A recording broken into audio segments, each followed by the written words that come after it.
The November wind carried the scent of coming snow across the Montana Territory, cutting through the canvas sides of the stagecoach like a promise of hardship. Old Pete Garrison, 73 years, with more than half of them spent driving coaches across this unforgiving land, squinted at the two pieces of paper in his weathered hands, both yellowed from the same agency, both addressed to ranches in Twin Pines, both for a man with the initials R.C. He scratched his gray beard and muttered a curse his mother would have slapped him for, even at his age. North Point Ranch, Twin Pines Territory. Client R.C., Riverbend Ranch, Twin Pines Territory. Client R.C. The roads had washed out 3 days prior, forcing him to choose which ranch to visit first. In his 4 decades of delivering mail freight and the occasional desperate soul seeking a new life, he had never encountered identical orders from neighboring properties. The mail-order bride agency in Chicago surely would have noticed the duplication, wouldn't they? Unless some clerk had made an error, unless the same man owned both ranches, unless Pete's failing eyes had simply read the addresses wrong. He glanced back through the small window separating him from his single passenger. The woman sat with perfect posture, her traveling dress dark and practical, her gloved hands resting on a worn leather satchel. She stared out at the passing landscape with an intensity that made Pete uncomfortable. Most mail-order brides spent the journey crying, praying, or sleeping off the exhaustion of their desperation. This one studied the terrain like she was memorizing it, like she might need to find her way back alone. Lucy Ann Pemberton had been studying more than the landscape. For the past hour, she had been rereading a letter that should never have ended up in her possession. The mail-order bride agency in Chicago had many employees, and one of them owed a debt to the Pinkerton National Detective Agency, a debt paid in copied correspondence and whispered intelligence. The letter in Lucy's hands was written in controlled script, the kind produced by a man who had taught himself penmanship after the fact. It read, "Need wife quickly, must appear respectable for land deal, compensation generous, prefer someone without family ties. Discretion essential." In the margins, Lucy had made notes in pencil. Investigation subject, approach with caution. Known associates include local judge. 3 homesteaders disappeared within 12 miles of property in 18 months. She folded the letter carefully and returned it to her satchel, her mind already 3 moves ahead. The real bride, whoever she was supposed to be likely, had no idea what kind of man had sent for her. Lucy did. Reginald Cooper, land speculator. The stagecoach lurched to a stop, throwing. Lucy forward against the seat. She caught herself with practiced grace, her hand instinctively moving to the small derringer hidden in the folds of her skirt, a habit born from 3 years as one of the few female operatives in the Pinkerton agency. Pete's voice carried through the canvas. "Twin Pines miss. End of the line." Lucy stepped down into the cold afternoon, her breath misting in the air. The town of Twin Pines was exactly what she had expected. One main street, false-fronted buildings that promised more than they delivered.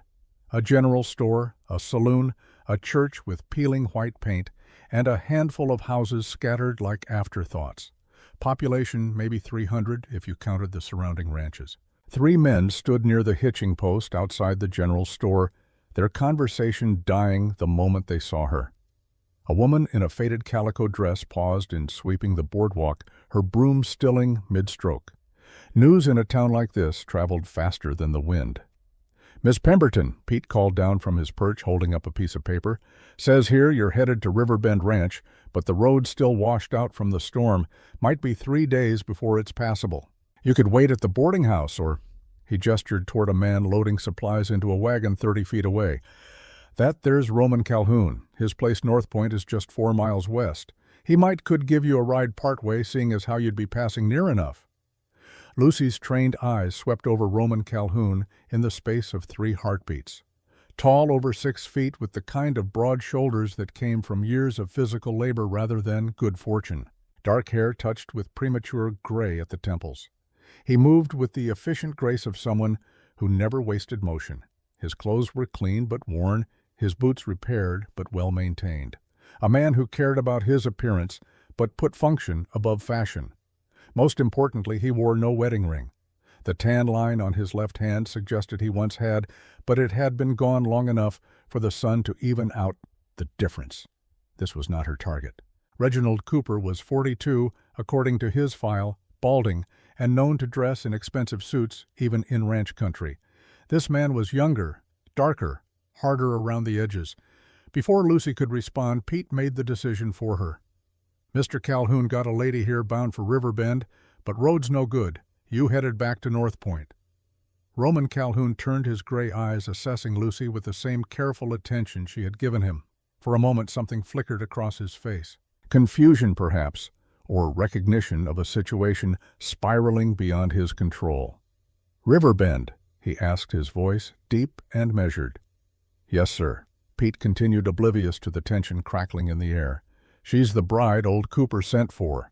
But seeing as the road's washed out and Riverbend's 3 miles past your place anyhow, I figured—" Roman's jaw tightened, almost imperceptibly.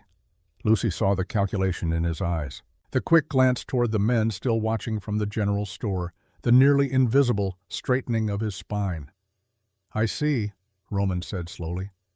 Then, meeting Lucy's eyes directly, he added, "Welcome to Twin Pines, miss." "Pemberton," Lucy supplied. "Lucy Ann Pemberton." Pete, satisfied with his problem-solving, began unloading Lucy's single trunk, humming tunelessly. The watching townspeople had multiplied. Lucy counted 7 now, including a woman with bright copper hair who stood in the doorway of the general store with her arms crossed and her expression sharp with curiosity. Roman Calhoun stepped closer, lowering his voice so only Lucy could hear. "I need to be honest with you, Miss Pemberton. There seems to be some confusion. I'm not—" Lucy cut him off with equal quiet. "I understand there may be a misunderstanding, Mr. Calhoun. Perhaps we could discuss this somewhere more private." Their eyes locked. In that shared glance, an entire negotiation took place without words. He knew she understood the situation was wrong. She knew he was about to be exposed in front of his community. Both of them needed a way out that preserved their dignity. "Of course," Roman said, his voice returning to normal volume. He turned to Pete. "I'll see Miss Pemberton safely to her destination once the road's clear. No sense in her waiting at a boarding house when I've got space at North Point." Pete beamed, delighted to have solved everyone's problems. "Mighty kind of you, Mr. Calhoun, mighty kind indeed." As Roman loaded Lucy's trunk into his wagon, the copper-haired woman approached. She was perhaps 58, with warm brown skin and eyes that missed nothing. "Mr. Calhoun," she said, her accent carrying the musical lilt of northern Mexico, "you did not mention you were expecting company." "Mrs. Ortega," Roman replied, and Lucy heard genuine respect in his tone. "Unexpected circumstances. Miss Pemberton will be staying at North Point for a few days until the Riverbend road clears." Mrs. Ortega's gaze swept over Lucy with the precision of a military inspection. Lucy met it without flinching, recognizing a fellow survivor when she saw one. Women who had lived through hardship developed a particular kind of sight. "I see," Mrs. Ortega said. Then to Lucy directly, "I keep house for Mr. Calhoun 3 days a week. I will make sure the guest room is prepared properly. A woman alone needs certain considerations." It was both a welcome and a warning. Lucy nodded her understanding. The ride from town to North Point Ranch passed in thick silence. Roman kept his eyes on the road ahead, his hands steady on the reins. Lucy studied the landscape with genuine professional interest. The Montana Territory spread out in all directions, vast and unforgiving. Rolling hills gave way to distant mountains, their peaks already white with early snow. This was land that demanded respect or exacted punishment. After 20 minutes, Roman finally spoke. "I apologize for the deception back there, Miss Pemberton. The truth is, I never sent for a mail-order bride. I don't know what Pete saw in those papers, but the entire town thinks you did," Lucy finished. "And correcting them now would be embarrassing for both of us." Roman glanced at her sidelong.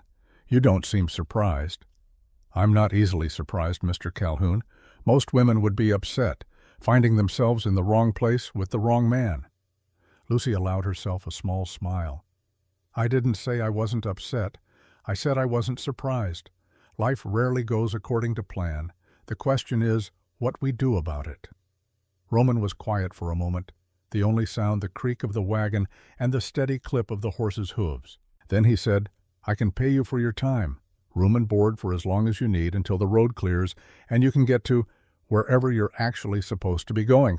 If anyone asks, we'll say there was a misunderstanding with the agency. No shame in that."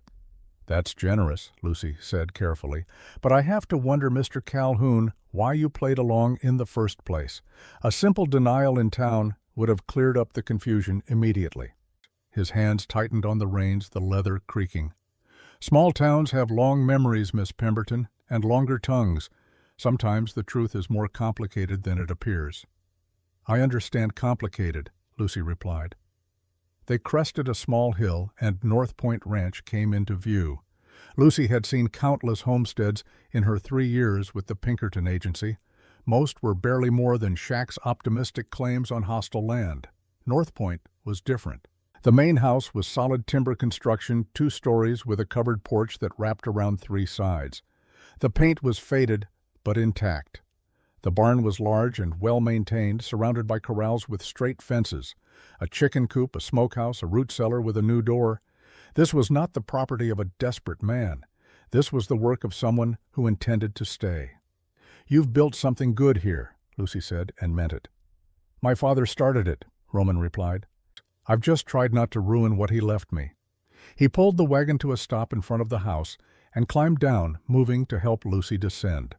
She accepted his offered hand, noting the calluses and the strength in his grip. This was a man who worked his own land. Inside the house was clean and sparse. Functional furniture, no decorative touches, the kind of space occupied by someone who spent more time working than living. Roman showed her to a bedroom on the 2nd floor, small but comfortable, with a window overlooking the eastern pasture. "I'll have Mrs. Ortega bring you fresh linens tomorrow," he said, standing awkwardly in the doorway. "There's a wash basin and pitcher. Supper is at sundown, usually just stew or beans, nothing fancy." "I've had worse," Lucy assured him. Roman nodded, then hesitated. "Miss Pemberton, I meant what I said. This is a business arrangement, nothing more. You'll have your privacy, and I'll have mine. When the road clears, I'll personally escort you to Riverbend or back to town, whichever you prefer." "Understood," Lucy said. Then, because she needed to know, "Mr. Calhoun, may I ask you a question about your neighbor at Riverbend Ranch?" Something changed in Roman's expression. A hardening around the eyes, a tension in his jaw. "What about him?" "You've met him, Reginald Cooper." "Met him," Roman said flatly. "What's your interest?" Lucy made a split-second decision. Not the full truth, not yet, but enough to establish trust. "The man I was supposed to meet, the one who sent for a bride, I have reason to believe he might not be entirely honest about his circumstances. I wanted to be sure before I—" She let the sentence trail off meaningfully. Roman studied her with those careful gray eyes. "You're not a typical mail-order bride, are you, Miss Pemberton? Does such a thing exist, Mr. Calhoun?" He almost smiled. Almost. "Fair point. To answer your question, yes, I've met Reg Cooper. And no, I wouldn't trust him with a sick dog, much less a woman looking for a fresh start. If you're having second thoughts about going to Riverbend, I'd say your instincts are good." "What makes you say that?" "Let's just say Cooper's had a run of bad luck when it comes to the people who work for him. They tend to disappear." Lucy felt her pulse quicken, but kept her expression neutral. "Disappear. Leave suddenly according to him. Always in the middle of the night, always without notice. His last housekeeper vanished 8 months ago. Before that, a ranch hand. Before that—" Roman shook his head. "Point is, if you decide not to go to Riverbend, I won't blame you."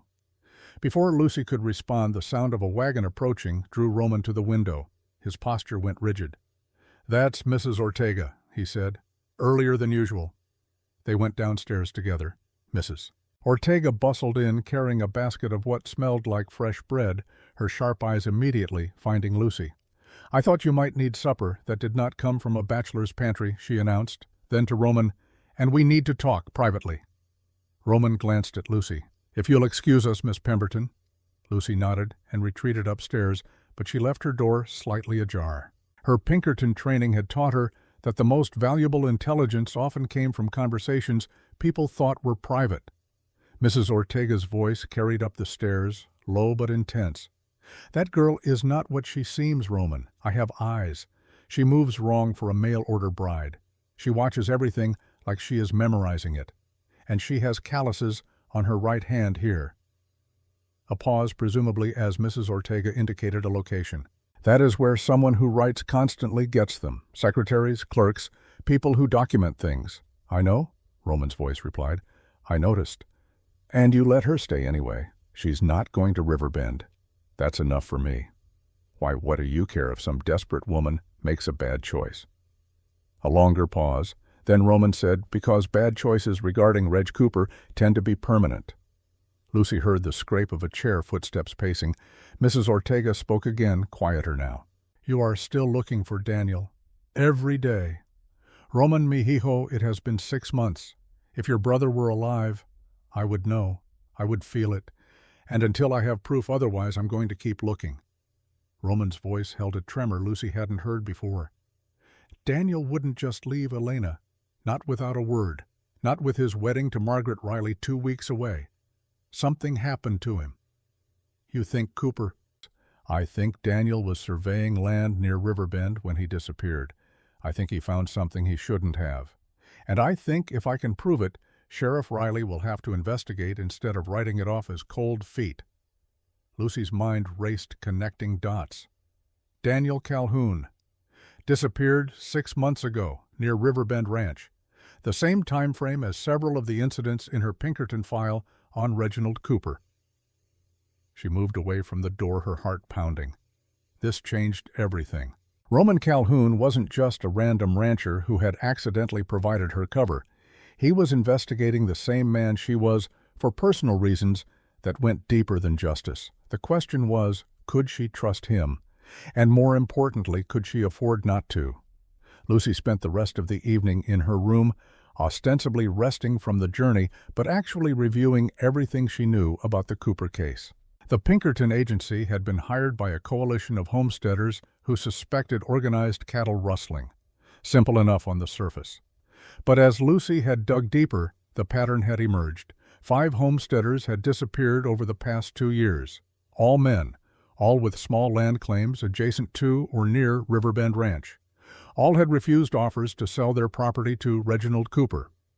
Within months of each disappearance, the widows or families had sold the land for a fraction of its value, always to Cooper. The local sheriff had investigated each case and found nothing. No bodies, no evidence of foul play, just men who had apparently abandoned their claims and families in the middle of the night. Lucy didn't believe in that many coincidences. She had come to Twin Pines under the cover of being Cooper's mail-order bride because it was the only way to get close enough to observe him without suspicion. The plan had been to spend a few weeks at Riverbend, document his activities, identify his associates, and gather enough evidence for a warrant. But if Roman Calhoun's brother was another victim, that added both urgency and complication. The sun had set by the time Lucy descended for supper. She found Roman and Mrs. Ortega in the kitchen, a simple meal of venison stew and fresh bread laid out on a scarred wooden table. I hope you don't mind eating in the kitchen, Roman said. The dining room hasn't been used in years. This is fine, Lucy assured him, taking a seat. Mrs. Ortega served the stew with practiced efficiency, then surprised Lucy by sitting down to eat with them. No servant behavior here. Whatever Mrs. Ortega's official role, she was clearly more than hired help. They ate in comfortable silence for a few minutes before Roman spoke. Miss Pemberton, I realize this situation is unusual, and I understand if you want to leave as soon as possible. But I need to ask, is there anything you can tell me about Reginald Cooper? Anything the mail-order agency might have mentioned? Any red flags in his correspondence? Lucy set down her spoon carefully. This was the moment. She could continue the charade or she could take a calculated risk. Mr. Calhoun, before I answer that, I need to be honest with you about something. I'm not exactly what I appear to be. Mrs. Ortega's hand moved to her apron pocket where Lucy suspected she kept something more dangerous than a handkerchief. Roman's expression didn't change, but his eyes sharpened. Go on, he said. I'm a Pinkerton detective. I came to Twin Pines investigating Reginald Cooper for suspected involvement in organized cattle theft, and possibly worse. The mail-order bride cover was my way of getting close to him without arousing suspicion. The silence that followed was profound. Mrs. Ortega and Roman exchanged a long look, some wordless communication passing between them. Finally, Roman said, A Pinkerton, here in Twin Pines. Yes. And you're telling me this because Because you're investigating the same man I am, and because I think we might be able to help each other." Roman leaned back in his chair, studying her. "My brother Daniel, he's in your files, isn't he? One of the missing homesteaders." "Not officially," Lucy admitted. "He wasn't a homesteader, he was a surveyor. But the timing and location match the pattern I've been tracking." "What pattern?" Lucy pulled a small notebook from her pocket, flipping to a page of careful notes. "In the past 2 years, 5 men with land claims near Riverbend Ranch have disappeared. Samuel Hewitt, March 1884, Thomas Brennan, July 1884, William Foster, November 1884, James Sullivan, February 1885, and most recently, Carl Peterson, May 1885. Every single one had been approached by Cooper with offers to buy their land. Every single one refused, and every single one vanished within 6 weeks of that refusal." Roman's face had gone pale. Daniel was surveying land for Carl Peterson. He was going to map the property lines, help Carl file the claim properly. He was excited about it, said it was good work helping homesteaders establish their rights. When did he disappear? June 10th. Margaret Riley, his fiancée, saw him the night before. He said he'd found something important, something that would change everything. He was going to the sheriff the next morning. Roman's voice cracked slightly. "He never made it." Lucy's mind was already racing ahead. What sheriff? Raymond Riley, Margaret's father. And what did the sheriff find when he investigated? Nothing. Said Daniel's horse came back without him. Searched the area, found no body, no signs of struggle. Declared it an abandoned claim, same as the others. But Daniel wasn't a homesteader. He had no claim to abandon. He was just doing survey work. And Sheriff Riley was satisfied with that explanation. Sheriff Riley is dealing with personal demons. Gambling debts, from what I hear. He did a cursory investigation and moved on. Said young men get scared of marriage and run away sometimes. Mrs. Ortega spoke for the first time since Lucy's revelation. But Daniel would never leave Margaret. That boy loved her since they were children. And he would never leave Roman. They were brothers in every way that matters. Lucy absorbed this, adding it to her mental file. A compromised sheriff, a pattern of disappearances, a surveyor who found something important right before vanishing. "Mr. Calhoun," she said carefully, "what if I told you I might be able to find out what happened to your brother? But I'd need your help to do it." "What kind of help?" "The kind where we continue this charade, where I stay here for a few days, long enough for me to do reconnaissance on Riverbend without Cooper knowing I'm not actually coming to marry him, where you provide cover and local knowledge and I provide investigative resources." Roman was quiet for a long moment. Then he said, "You'd be putting yourself in danger. Cooper's dangerous, and if he has the sheriff in his pocket, I'm trained for dangerous situations, mister." "Calhoun, this is what I do." "Roman," he corrected. "If we're going to be partners in this, you should call me Roman." Lucy extended her hand across the table. "Lucy?" His grip was firm, warm, and lasted a moment longer than strictly necessary. "Partners," he agreed. Mrs. Ortega watched this exchange with shrewd eyes. "You will both need to be very careful. This town is small. People notice everything. If you are seen together too much, if you ask too many questions, Cooper will know." "She's right," Lucy said. "We need to maintain the appearance that I'm simply waiting for the road to clear so I can get to Riverbend. That means I can't be seen actively investigating." "But I can," Roman said, understanding. "I've been asking questions about Daniel for months. No one would think twice about me continuing."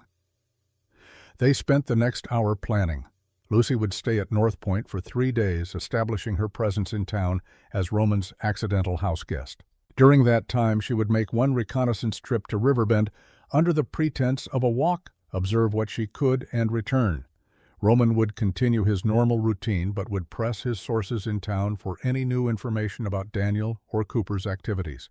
Mrs. Ortega would act as their eyes and ears, gathering gossip and watching for any signs that their cover was compromised.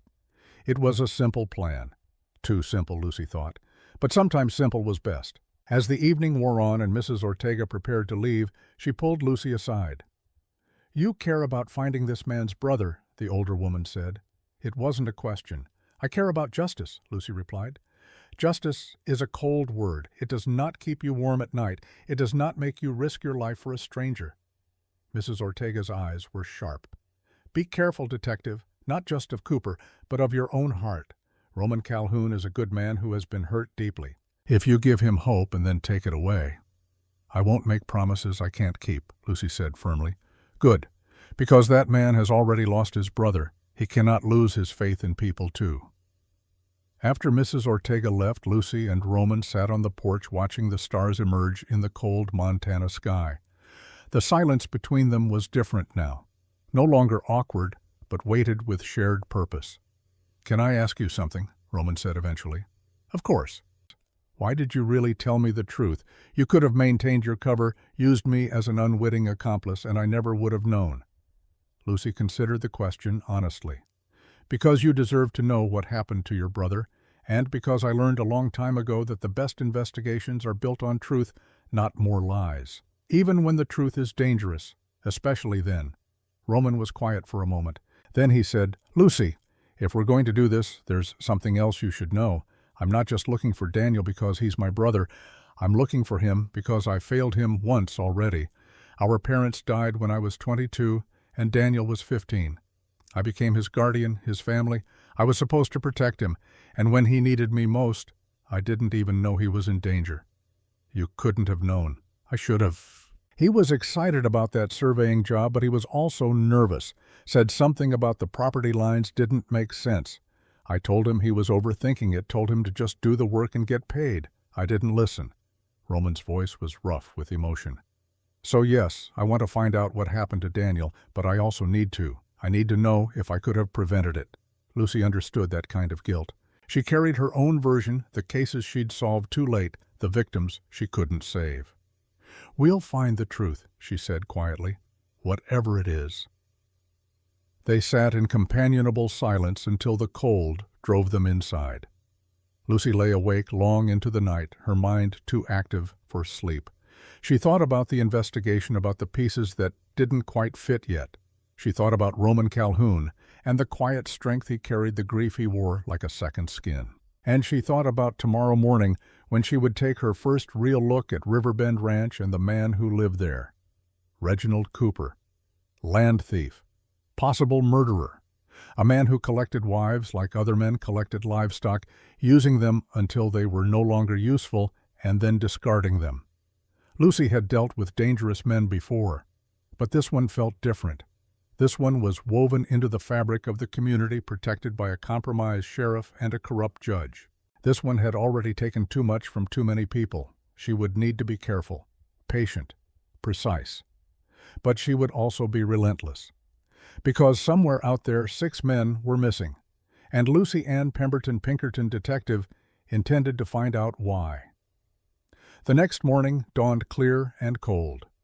Lucy woke before sunrise, dressed in her plainest dress, and slipped out of the house while Roman was still doing his morning chores. She left a note saying she'd gone for a walk to clear her head. Not entirely a lie. The 3-mile walk to Riverbend Ranch took her 40 minutes, moving at a pace that wouldn't attract attention.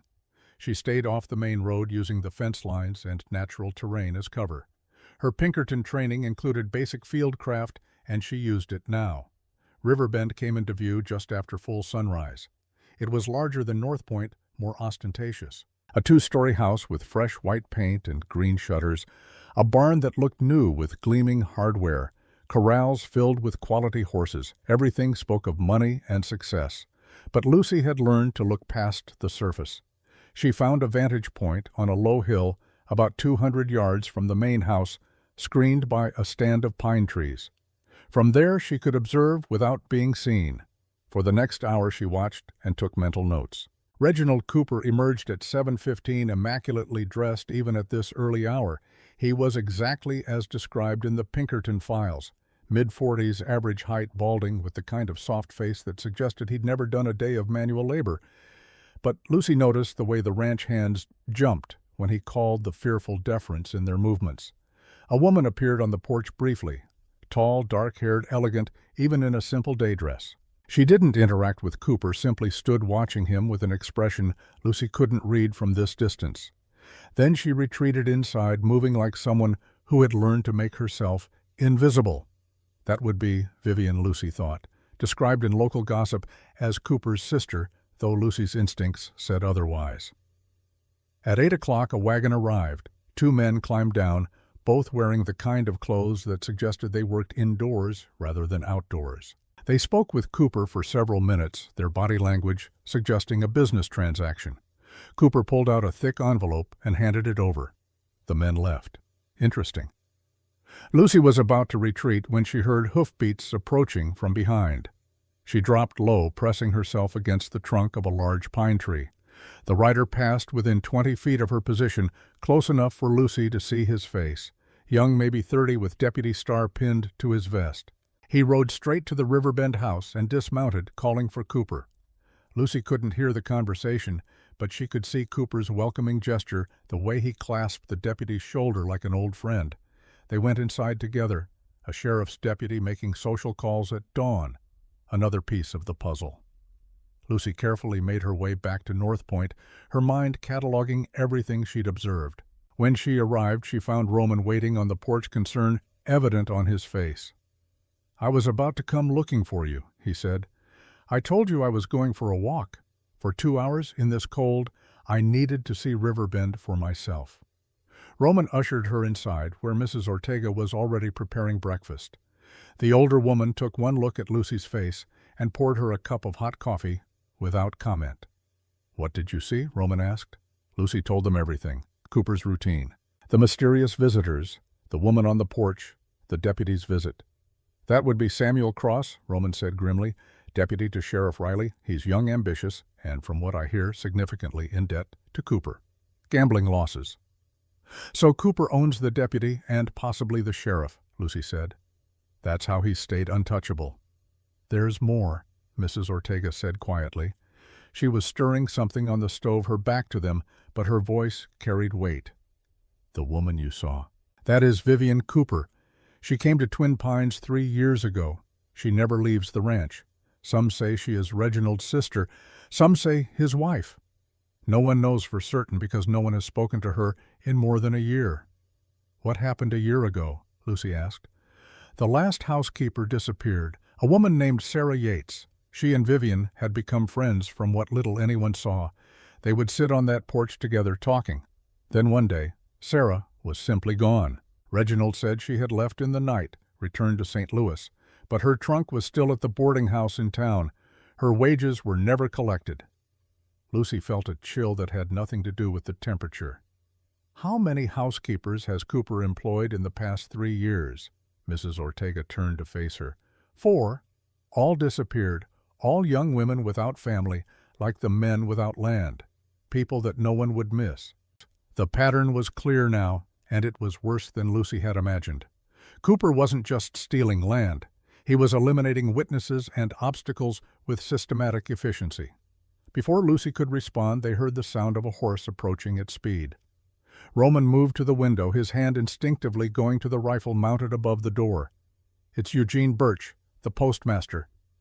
They went outside to meet him. Eugene was a thin man with nervous energy and thick spectacles that made his eyes look enormous. He pulled his horse to a stop and waved a yellow telegram. "Special delivery for North Point Ranch," he announced, his voice carrying the excitement of someone who lived for small-town drama. "Came in this morning. Figured it was important enough to bring out personal-like." Roman took the telegram, his jaw tightening as he read it. Then he handed it to Lucy without a word. The message was brief. "Heard the new Mrs. Calhoun arrived. Please join us for supper tomorrow evening at Riverbend. Neighborly welcome. Reg Cooper." Lucy felt her stomach drop. This was it. The trap was springing faster than she'd anticipated. "How did he know?" she asked quietly. Eugene, still sitting on his horse and clearly hoping to hear the response, supplied the answer. "Oh, whole town knows, miss. News like a mail-order bride arriving spreads fast. I might have mentioned it when I telegraphed the weather report to Billings yesterday. And then Mrs. Fletcher from the boarding house telegraphed her sister in Helena. And I suppose Reg Cooper keeps pretty good tabs on what happens in Twin Pines." Of course he did. Cooper would want to know immediately if a potential witness or complication arrived in his territory. "Well," Eugene continued when no one responded, "I'll just be on my way then. Let me know if you need a reply sent back, Mr. Calhoun. Always happy to help." After Eugene left, kicking up dust in his enthusiasm to spread more gossip, Roman and Lucy stood in silence, both understanding the implications. "He's testing you," Roman said. "He wants to see why his bride ended up at my ranch instead of his." "Or he knows exactly why, and this is him asserting control," Lucy countered. "Either way, I can't refuse the invitation. It would look suspicious. It could be dangerous. It's definitely dangerous. But it's also an opportunity. I'll be inside his house, able to observe, to ask questions." Mrs. Ortega joined them on the porch. "You cannot go alone." "The invitation is for both of us," Roman pointed out. "The new Mrs. Calhoun and her host. He's being clever. If Lucy goes alone, it's obvious she's not actually my bride. If we both go, we maintain the fiction." "Then we go together," Lucy said. "We stay for a polite amount of time, I gather what intelligence I can, and we leave. And if Cooper realizes you're not who you're pretending to be, then I improvise. It's what I'm trained for." They spent the rest of the day preparing. Lucy reviewed everything she knew about Cooper, creating a mental script of how a real mail-order bride might behave. Roman filled her in on the social dynamics of Twin Pines, who could be trusted and who was likely in Cooper's pocket. As the sun began to set, Mrs. Ortega returned with a basket of food and a piece of news that made Lucy's blood run cold. "Another mail-order bride arrived in town this afternoon," the older woman said quietly. "From the same agency, a young woman named Anna Schmidt. She is asking for directions to Riverbend Ranch." The three of them stared at each other, the implications sinking in. "The real bride," Lucy said. "The one Cooper actually sent for." "Who's staying at the boarding house tonight?" Roman added. "And will likely expect to go to Riverbend tomorrow." "The same day Cooper has invited you to supper," Mrs. Ortega finished. Lucy's mind raced through the possibilities. If Anna Schmidt showed up at Riverbend while Lucy was there claiming to be the mail-order bride, the entire cover would be blown. Cooper would know immediately that something was wrong. And a man like Reginald Cooper didn't forgive deception. "We have less than 24 hours, Lucy said quietly. "I need to warn Anna off or delay her somehow, or what?" Roman asked. Lucy met his eyes. "Or I need to move fast enough that by the time she arrives, I already have what I need." Mrs. Ortega shook her head. "This is too dangerous. Too many things that can go wrong." "It's also our best chance," Lucy countered. "Cooper is expecting me tomorrow. He'll be prepared to maintain his facade, to play the gentleman host. That's when he'll be most vulnerable to observation." Roman studied her face for a long moment. Then he said, "If we're doing this, we do it right. I'll go to the boarding house tonight, speak to Anna Schmidt. Tell her the road to Riverbend is still washed out, offer to let her stay at North Point until it clears. Buy us a few more days." "Cooper will wonder why his bride hasn't arrived," Lucy pointed out. "Let him wonder. We'll say you're the advance scout sent by the agency to verify the situation before they send the actual bride. It's thin, but it might hold for one evening." It was a desperate plan, built on improvisation and hope. But sometimes those were the only kind that worked. As full darkness fell, Lucy stood at her bedroom window looking out at the Montana night.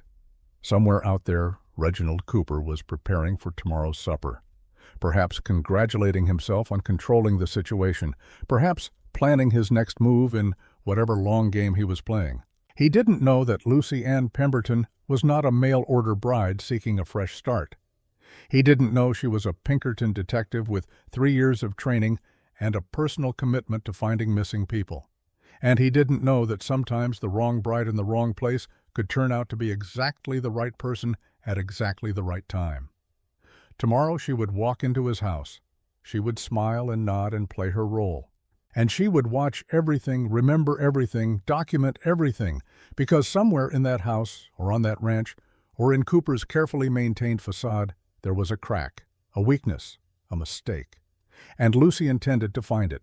Roman left for town just after dark, his wagon disappearing into the November cold. Lucy watched from the window until the lantern light faded completely, feeling the weight of what they were attempting settle onto her shoulders like snow accumulation. One wrong word tomorrow night, one detail out of place, one moment of Cooper seeing through the carefully constructed lie, and everything would collapse.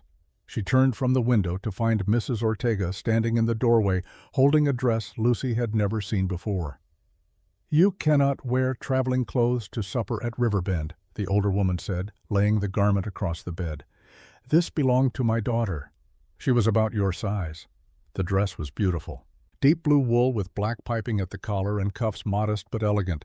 The kind of dress a respectable mail-order bride might wear to meet her intended employer for the first time. "Your daughter," Lucy said carefully. "Does she live nearby?" Mrs. Ortega's hands smoothed the fabric with infinite care. "She died in the Revolution, 18 years old. She wanted to be a teacher. Instead, she learned to load rifles and dig graves." The older woman's voice carried no self-pity, only the flat acceptance of someone who had survived unbearable loss. "I keep her clothes because it reminds me that she lived, that she mattered."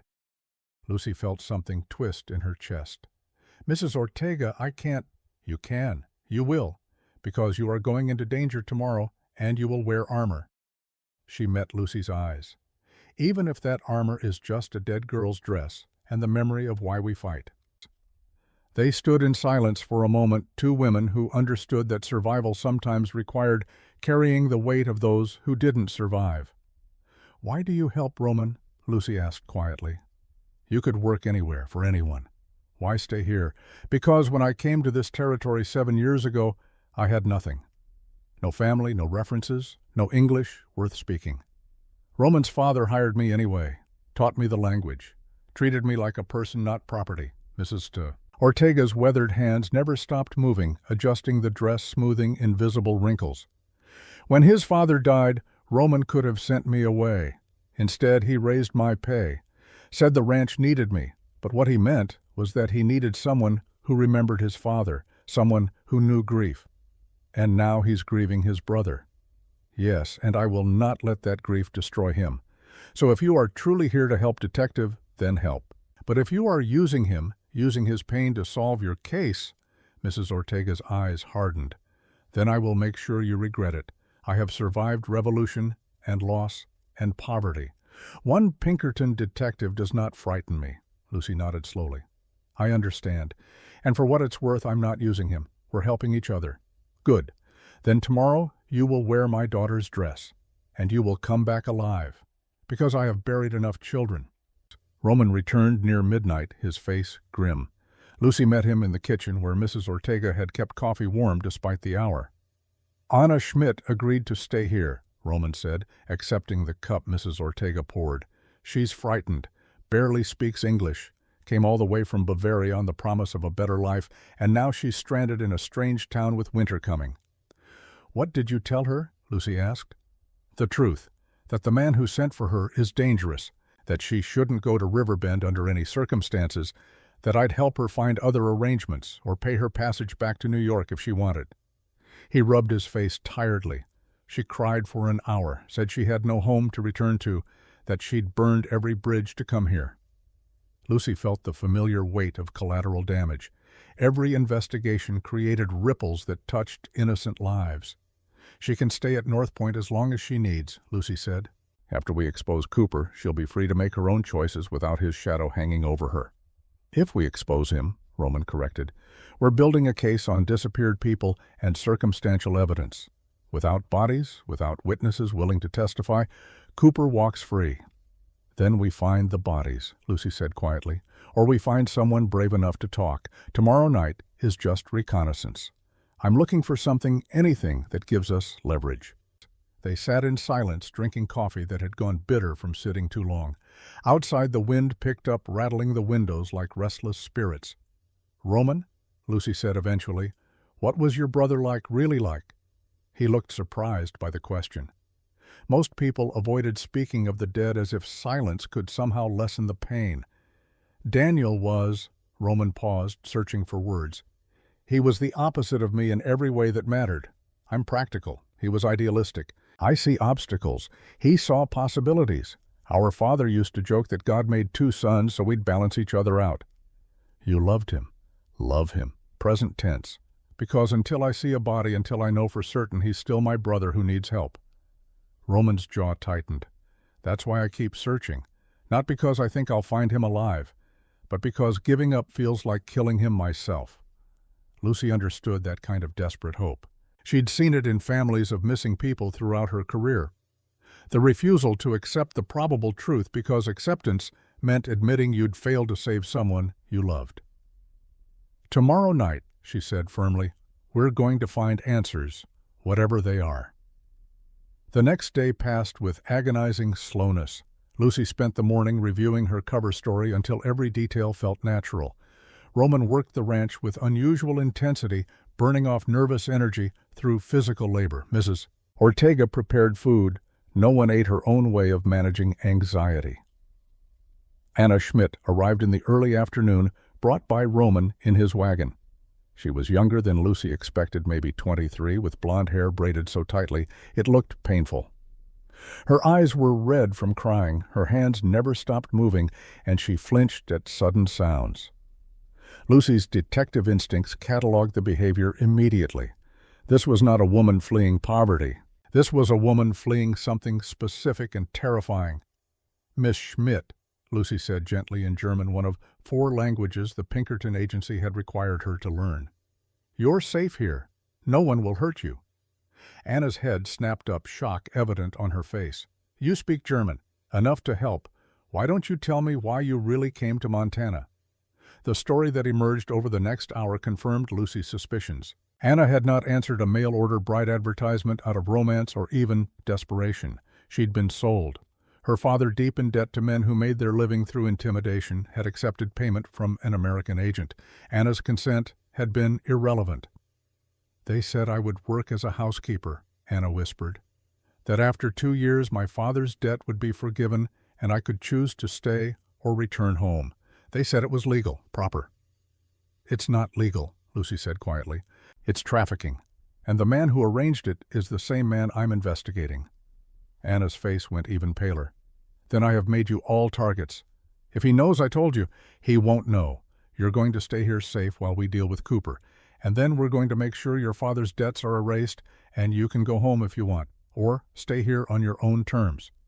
"How can you promise such things?" "Because I'm very good at my job."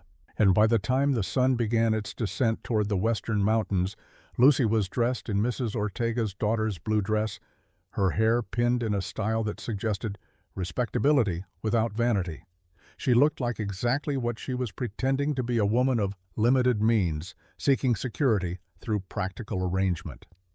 Roman emerged from his room wearing what were clearly his best clothes, a dark suit, white shirt, string tie. He looked uncomfortable, like a wolf forced into sheep's clothing. "You clean up well, Mr. Calhoun," Lucy observed. "I feel like I'm attending a funeral." "In a way we are. We're mourning the pretense of civility while dining with a murderer." Mrs. Ortega blessed them both in Spanish, her hand making the sign of the cross over their heads.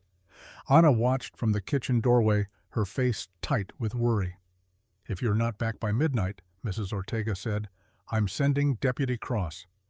"Deputy Cross is probably in Cooper's pocket," Roman replied. "Then I'm coming myself, with this."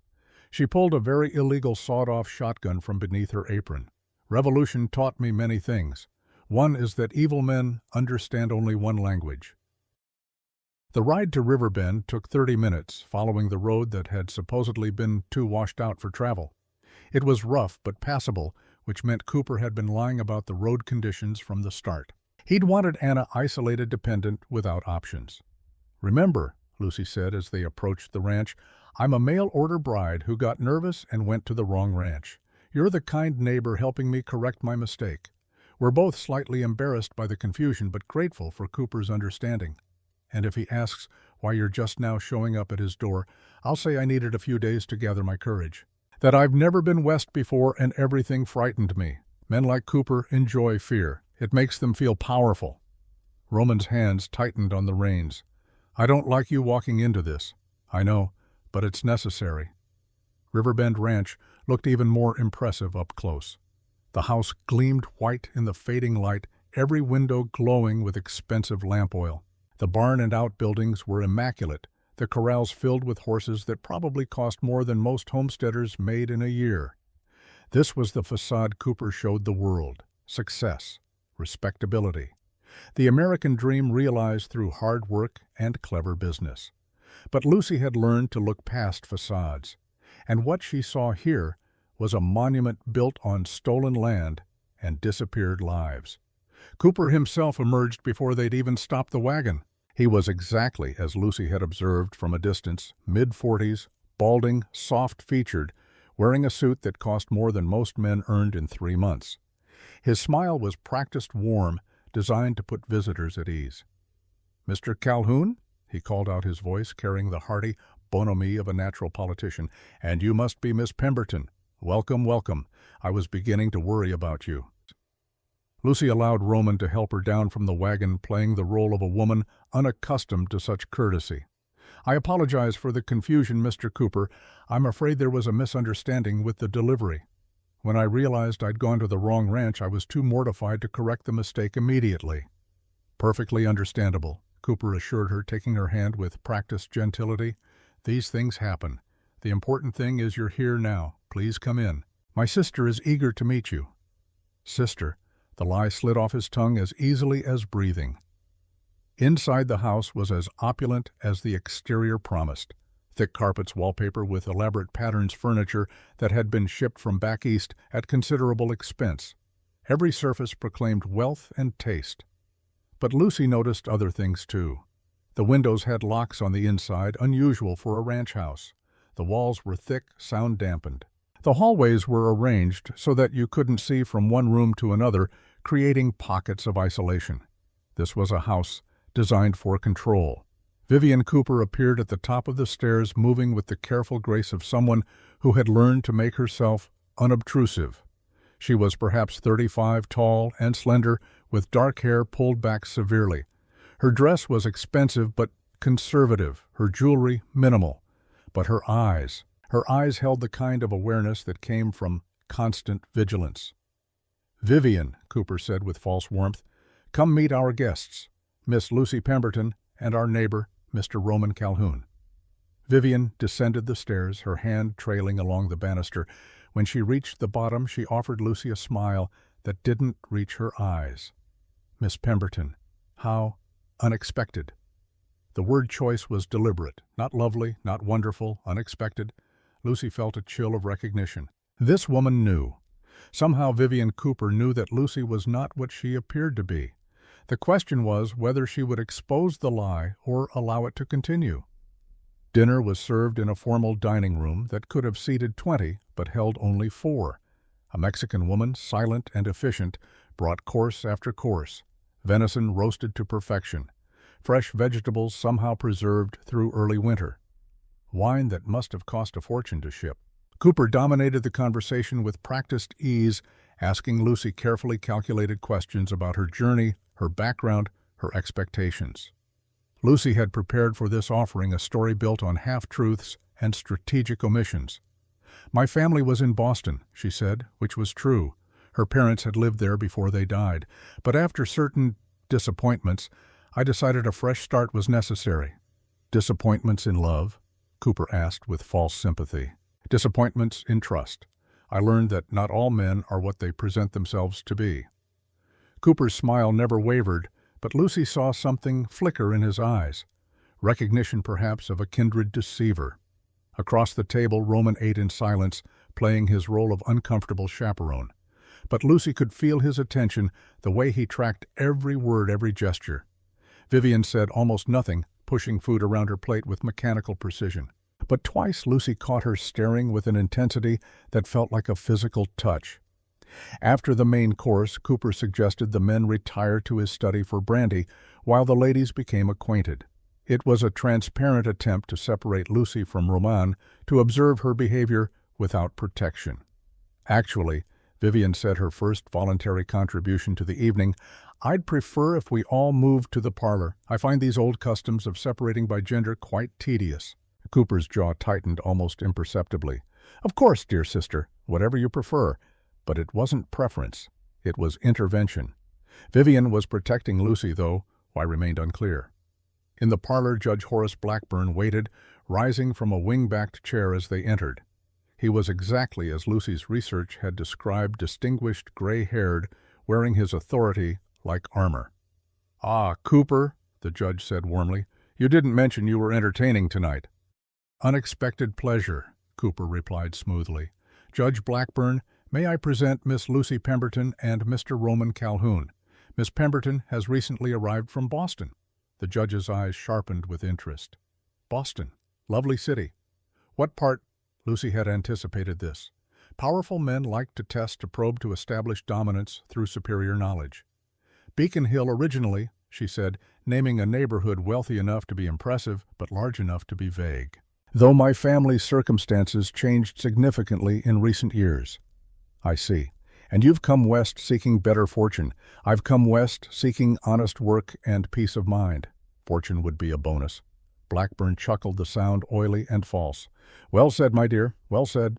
Cooper, you've chosen well. Intelligence is such a rare commodity. Roman, still playing his role, interjected carefully. Judge, might I ask your opinion on the land survey dispute near Copper Creek? I've been trying to help resolve it, but the legal questions are beyond me. It was a masterful deflection, turning attention away from Lucy while simultaneously gathering intelligence. If the judge was involved in Cooper's land scheme's discussion of surveys, might reveal something useful. But Vivian moved first.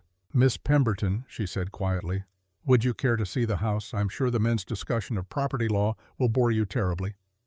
Cooper looked like he wanted to object, but couldn't, without appearing controlling. Judge Blackburn was already launching into explanation of territorial surveying regulations. Roman caught Lucy's eye, a silent question. She nodded slightly. This was an opportunity. Vivian led Lucy upstairs, moving with purpose. They passed several closed doors before Vivian finally stopped at one near the end of the hallway. She opened it to reveal a sitting room expensively furnished, but with a lived-in quality the rest of the house lacked. This is my private space, Vivian said, closing the door behind them. Then, without preamble, you're not a mail-order bride. Lucy's training kicked in immediately. Assess, adapt, respond. I'm not sure what you mean. Please don't insult my intelligence. I've lived in this house for 3 years. I know what desperate women look like. I know how they move, how they talk, how they hold themselves. Vivian crossed to the window, staring out at the darkening landscape. You move like someone who's never been desperate a day in her life. You watch everything and everyone like you're documenting evidence. And most tellingly, you're not afraid of my brother. Every woman who comes to this house is afraid. But you're just calculating. Lucy made a split-second decision. Vivian had kept this observation to herself so far, which meant she had her own agenda. If you know I'm not a bride, why haven't you told Cooper? Because anyone investigating Reginald is an ally, not an enemy. Vivian turned from the window, and Lucy saw the exhaustion in her face, the bone-deep weariness of someone who had been surviving rather than living. What are you really? Law enforcement of Pinkerton. Someone's vengeful sister, Pinkerton, investigating suspected cattle theft and the disappearances of multiple homesteaders. Vivian laughed, but the sound held no humor. Cattle theft. Is that what they think this is about? What is it about? Control. Empire. Reginald doesn't just want land. He wants to own this entire territory. Every ranch, every claim, every resource, and anyone who stands in his way disappears. Are you his sister? I'm his wife, married 3 years ago under circumstances I had no power to refuse. My father owed Reginald money. This was how the debt was repaid. Vivian's voice was flat, emotionless, the tone of someone who had told this story to themselves so many times it no longer carried weight. I'm not the first. There was a Sarah before me. She's buried on the north pasture, though Reginald tells people she returned to St. Louis. Lucy felt something cold settle in her stomach. How many wives? 3 before me. How many homesteaders? At least 8 that I know of. How many ranch hands, housekeepers, drifters? I stopped counting. Vivian opened a drawer in her desk and pulled out a leather-bound journal. But I documented everything. Names, dates, locations where bodies might be found. 3 years of watching and waiting for someone brave enough to act. She held out the journal. Lucy took it with hands that trembled slightly despite her training. Why now? Lucy asked. You could have gone to authorities before? What authorities? Sheriff Riley is deep in Reginald's pocket through gambling debts. Judge Blackburn receives regular payments to look the other way. Deputy Cross is more ambitious than moral. Who exactly would I tell? Vivian's composure cracked slightly. I stayed because leaving meant dying. Reginald made that very clear. And I documented everything because I refused to let him win completely. If I was going to be trapped, I'd at least make sure evidence existed. This journal. You understand what it is? You're a witness, a victim. You'd have to testify. I understand, and I'm ready. But I need your help to survive long enough to make it to a courtroom. Before Lucy could respond, footsteps sounded in the hallway. Heavy. Male. Moving with purpose. Vivian moved with surprising speed, taking the journal from Lucy and concealing it in her dress.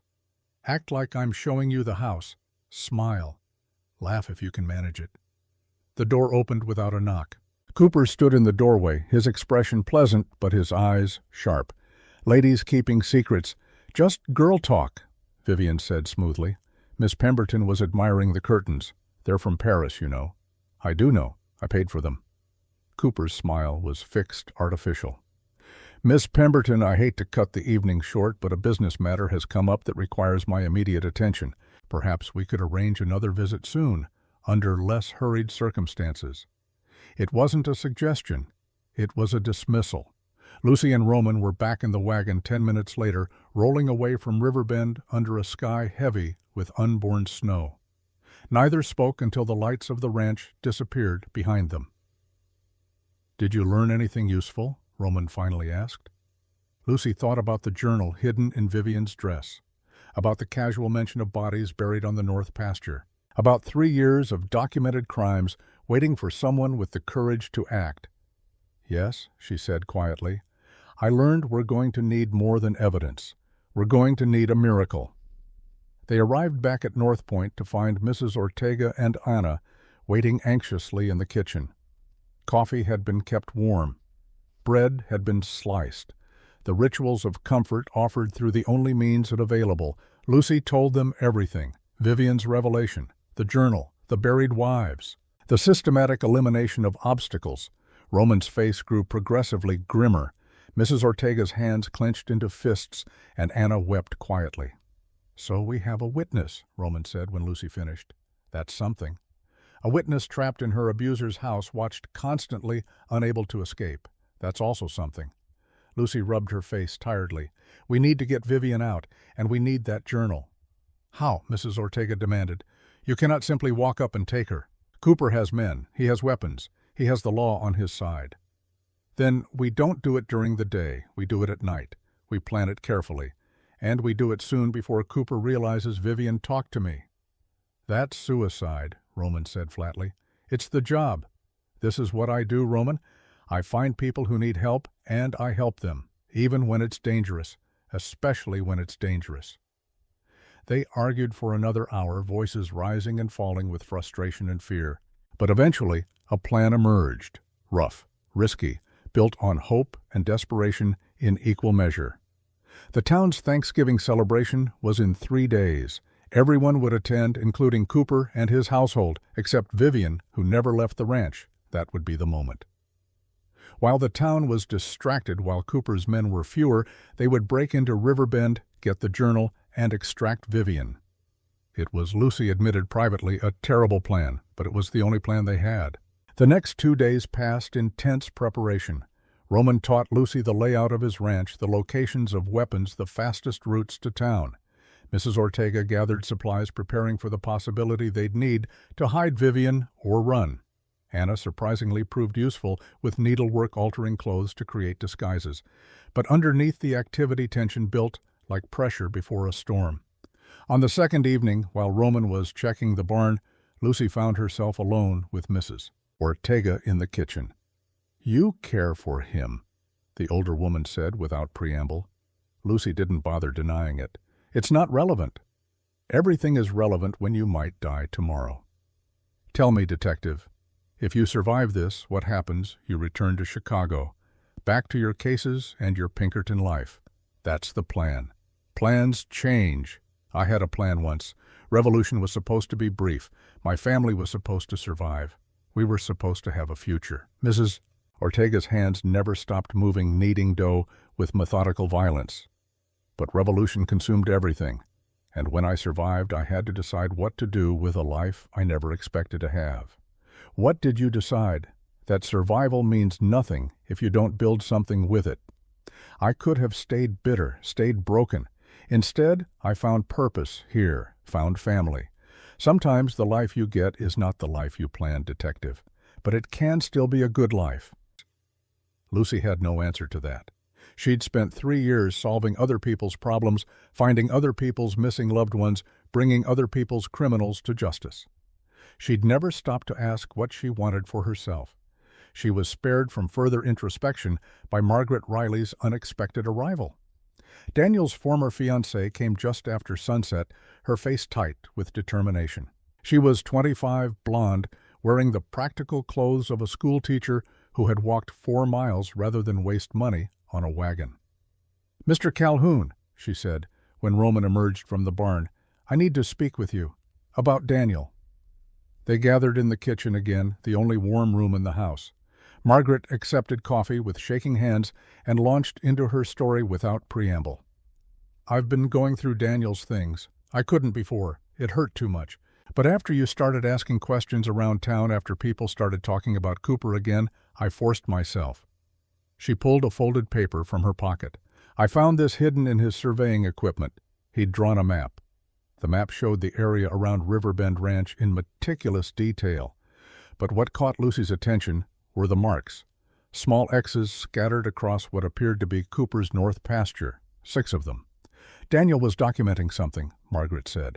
"I think he found where Cooper buried people. And I think Cooper killed him for it." Roman stared at the map, his expression unreadable. "This is evidence. Real evidence.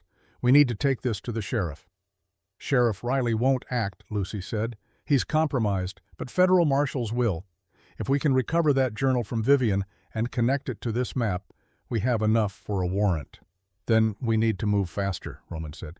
"Tomorrow night, the town dance. We get the journal, we get Vivian, and we present everything to federal authorities before Cooper can retaliate." Margaret straightened her shoulders. "I'm coming with you." "Absolutely not," Roman said immediately. "Daniel was my fiancé. If he died investigating Cooper, then I have every right to help finish what he started." "Margaret, it's too dangerous." "I'm a school teacher, not a fool. I can ride, I can shoot. And more importantly, I know the back trails around Riverbend. Daniel showed me. He was so proud of his surveying work. He wanted to share it with me." Her voice cracked. "Please, let me do this. Let me help bring his murderer to justice." Lucy saw Roman's resistance crumble. She understood. This was about more than justice now. It was about honoring the dead by finishing their work. "All right," Roman said quietly. "But you follow orders, both of you. No heroics. We get in, we get what we need, we get out." The night before the town Thanksgiving dance, Lucy couldn't sleep. She stood at her bedroom window watching clouds build in the western sky. Snow was coming. She could feel it in the air, that particular heaviness that preceded a Montana blizzard. Footsteps on the stairs drew her attention. Roman appeared in the hallway, moving quietly so as not to wake the others. "Can't sleep either?" he asked. "Too much to think about." They sat together on the top step, shoulders almost touching in the narrow space. For a long moment neither spoke. Then Roman said, "Lucy, if something goes wrong tomorrow, if we don't make it out, I need you to know something. Don't say goodbye like we're already dead. I'm not. I'm saying thank you. For caring about Daniel, for not treating him like just another case file, for giving me hope that maybe we'll finally get answers." Lucy turned to look at him, seeing the exhaustion and determination etched into his face. Without thinking, she reached out and took his hand. "We're going to survive this, Roman. We're going to get justice for Daniel and for everyone else Cooper hurt. And then we're going to figure out what comes next." "What do you want to come next?" It was the question Mrs. Ortega had asked, but from Roman it felt heavier, more significant. "I don't know," Lucy admitted. "For 3 years I've lived case to case, never staying anywhere long enough to build connections, never letting anyone get close enough to matter. It felt safer that way. And now I'm sitting on a staircase with a rancher I barely know planning to break into a murderer's house, and for the first time in years, I feel like I'm exactly where I'm supposed to be." Roman's hand tightened on hers. "Lucy, "We should get some sleep," she said, standing before the moment could become something neither was ready for. "Tomorrow's going to be difficult." But as she lay in bed later listening to the wind test the windows, Lucy allowed herself to imagine a different future. One where cases ended and life began. Where temporary partnerships became permanent. Where a Pinkerton detective and a Montana rancher found something neither had been looking for. It was a dangerous thought. Hope was always dangerous, but Lucy had learned that sometimes the most dangerous things were also the most necessary. The day of the town dance dawned gray and cold. By afternoon, the first snowflakes were falling fat and lazy, deceiving in their gentleness. Mrs. Ortega watched the sky with worried eyes. "Storm is coming, big one. Maybe tonight, maybe tomorrow." "Then we'd better move fast," Lucy said. They arrived in town just as the celebration began. The church hall had been decorated with pine boughs and ribbon tables laden with food prepared by the entire community. A fiddle player tuned his instrument in the corner. Children ran shrieking between adult legs. It was wholesome, warm, everything a frontier community aspired to be. And somewhere in the crowd Reginald Cooper played the role of respectable citizen, never suspecting that three people planned to rob him of his secrets. Lucy wore the blue dress again, playing the part of Roman's guest. They mingled, smiled, accepted congratulations on their supposed engagement that had somehow become town fact despite neither of them claiming it. Lucy noticed Sheriff Riley watching them with bloodshot eyes, Judge Blackburn holding court near the food tables, Deputy Cross laughing too loudly with a group of young ranch hands. Cooper arrived fashionably late, dressed in his finest, greeting everyone like a benevolent patron. But Vivian, as expected, was absent. "She's unwell," Cooper told anyone who asked. "Women's troubles, you understand." Code to Lucy knew, for "I'm keeping her locked up because she's a liability." They waited until the dancing began in earnest, until attention was focused on the fiddle music and the swirl of skirts. Then, one by one, they slipped away. Roman first claiming he needed to check on something at the ranch, Margaret 10 minutes later saying she had lesson plans to prepare. Lucy last mentioning fatigue from travel. They met at a copse of trees a mile from town, where Roman had hidden horses and supplies. The snow was falling harder now, beginning to accumulate. "We have maybe 4 hours," Roman said. "If we're not back by then, people will notice." Margaret tied her skirts up for easier riding. Lucy checked the small pistol concealed in her pocket. Roman loaded his rifle with practiced efficiency. 3 people, 1 dangerous plan. Everything balanced on the edge of a knife. They rode for Riverbend through thickening snow, following trails that skirted the main roads. Twice they had to dismount and lead the horses through difficult terrain. The cold bit through their clothes, making fingers clumsy and faces numb. What they didn't know was that they were being followed. Anna Schmidt, racked with guilt for bringing danger to people who had shown her only kindness, had watched them prepare from her window at North Point. She'd seen the grim determination in their faces, heard fragments of their whispered plans. When they rode out, she waited only 5 minutes before saddling the remaining horse.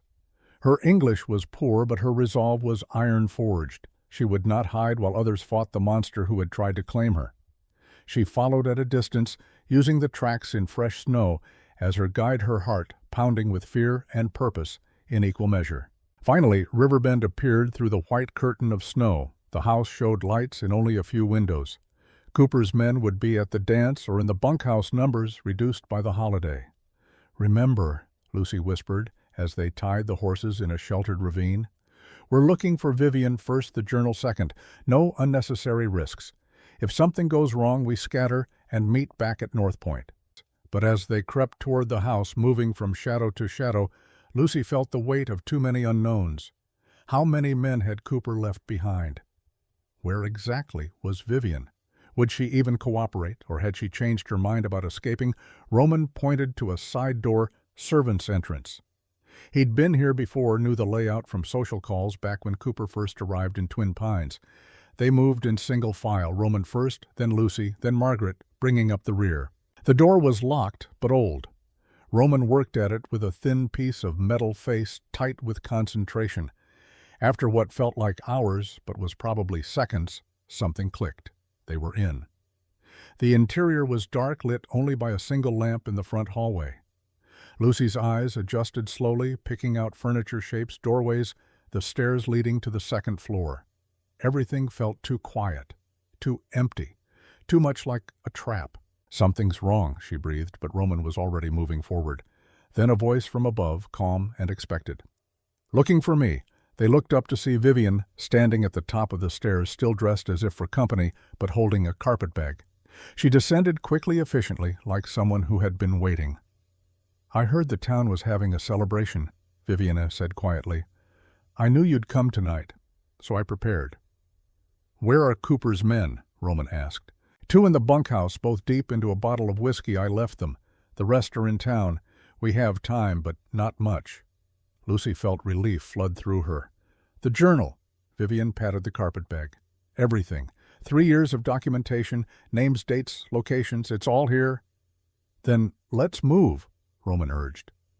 But as they turned toward the door, light flooded the hallway. The front door opened, and Reginald Cooper stepped inside, flanked by 2 men with rifles.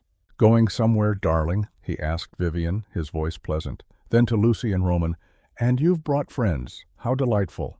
They'd been betrayed. Someone had told Cooper they were coming. The question was who, and more importantly, how they were going to survive the next 10 minutes. Time crystallized into individual heartbeats. Lucy's hand moved toward the pistol concealed in her dress, calculating angles and odds. 3 of them, 3 of Cooper's men, all armed. Roman's rifle was slung across his back, useless in close quarters. Margaret stood frozen, her face white with terror she was trying desperately to hide. Cooper's smile never wavered, pleasant and poisonous as oleander. Now, no sudden movements. My men have orders to shoot if anyone reaches for a weapon, and I'd hate for Mrs. Calhoun's lovely dress to be ruined with blood. Blue is such a difficult stain to remove."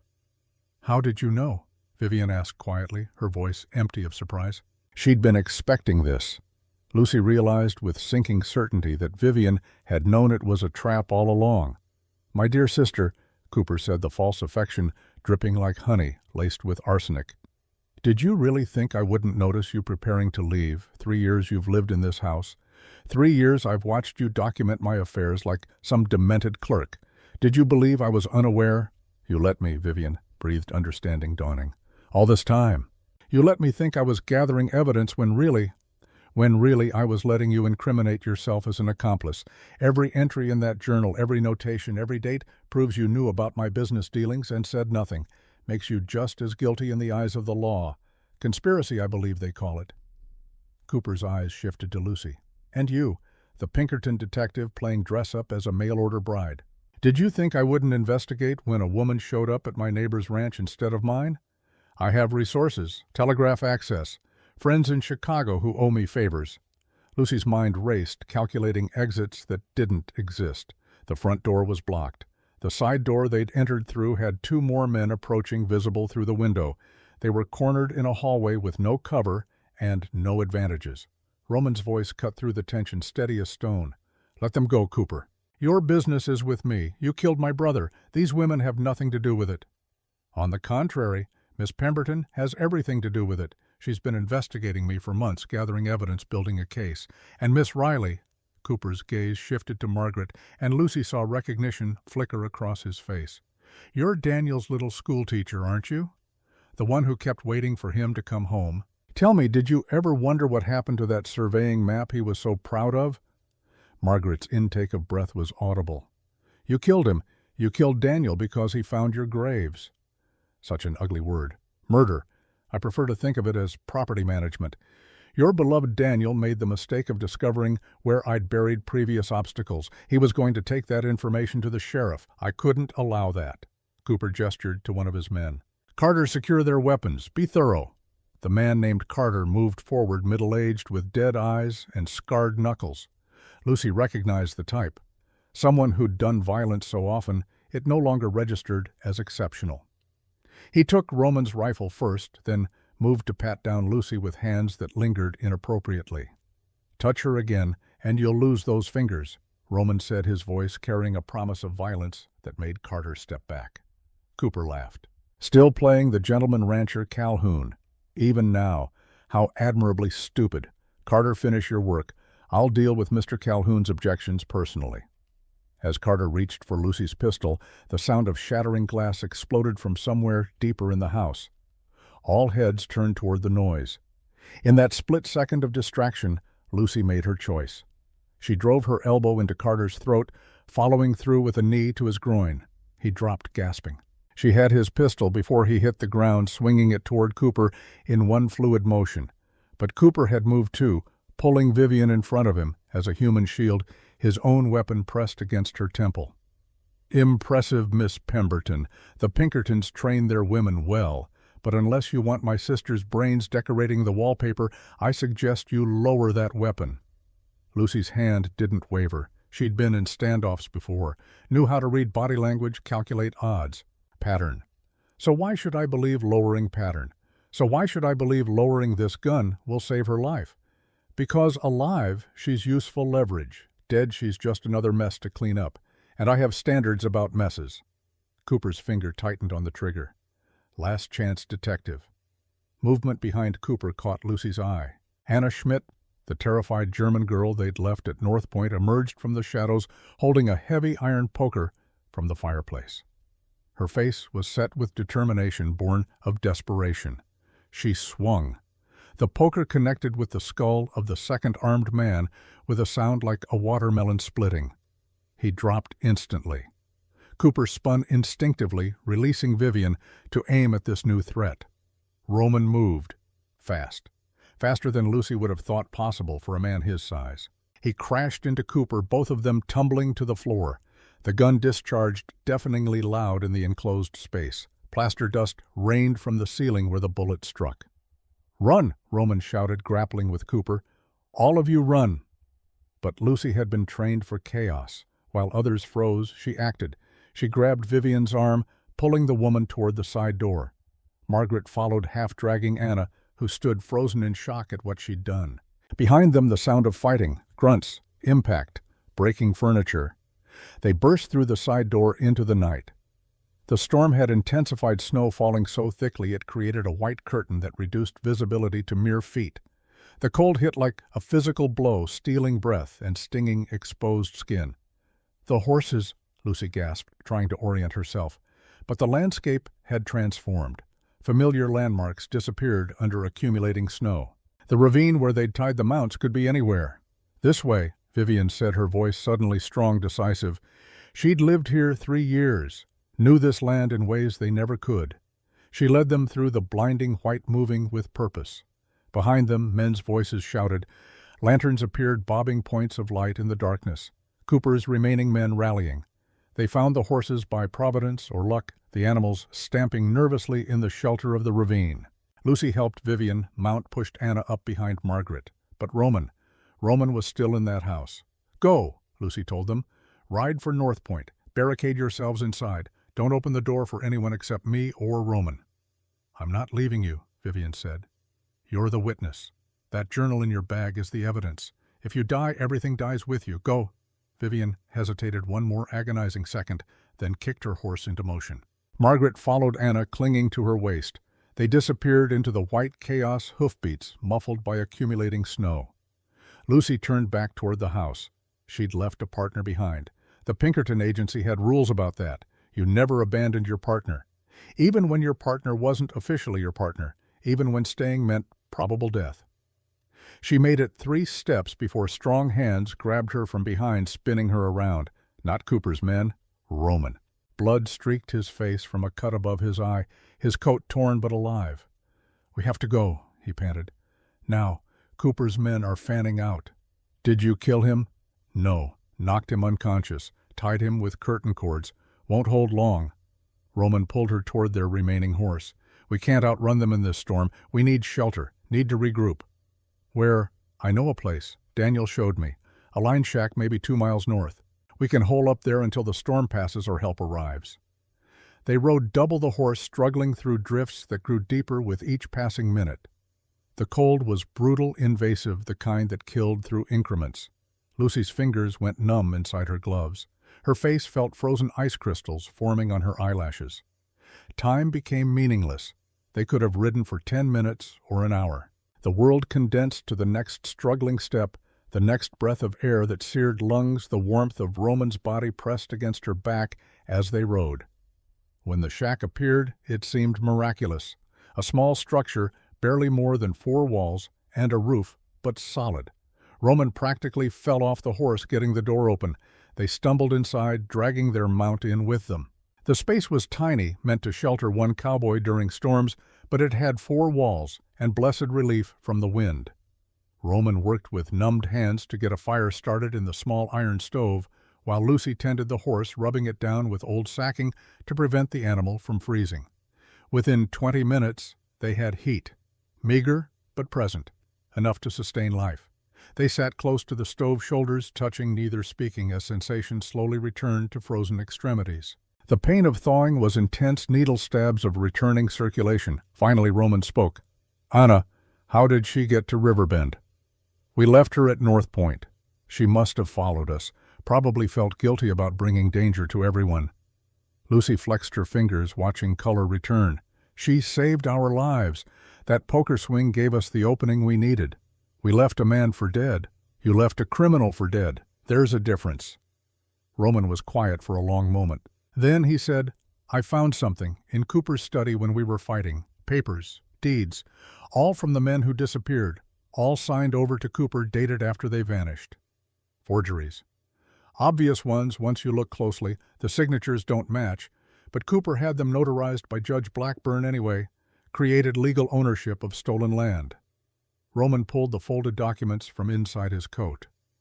"I grabbed what I could before I ran. Daniel's claim papers were there too. Signed over to Cooper 3 days after he disappeared."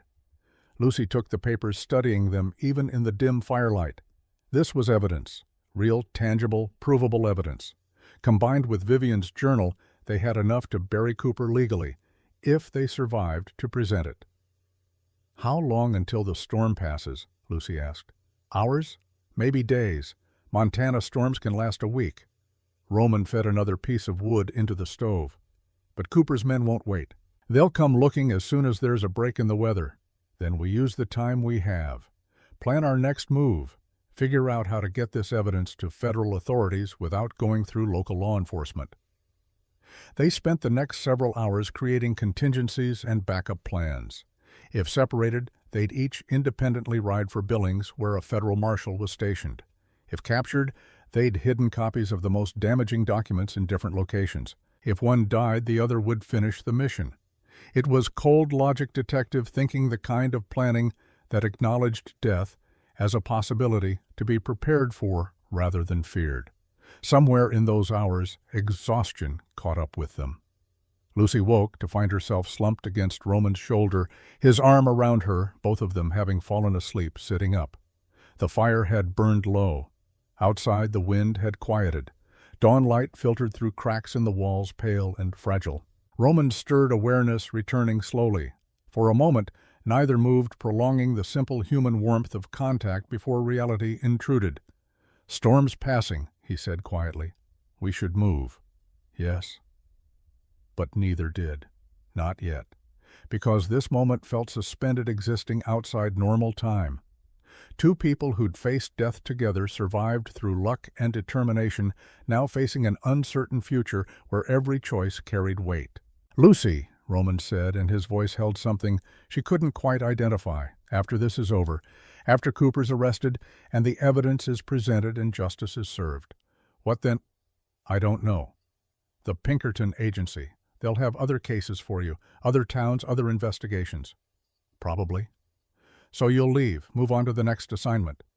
It wasn't a question. It was an acknowledgement of reality. Lucy's life was motion. She never stayed anywhere long enough to put down roots. That was the job. That was how she survived.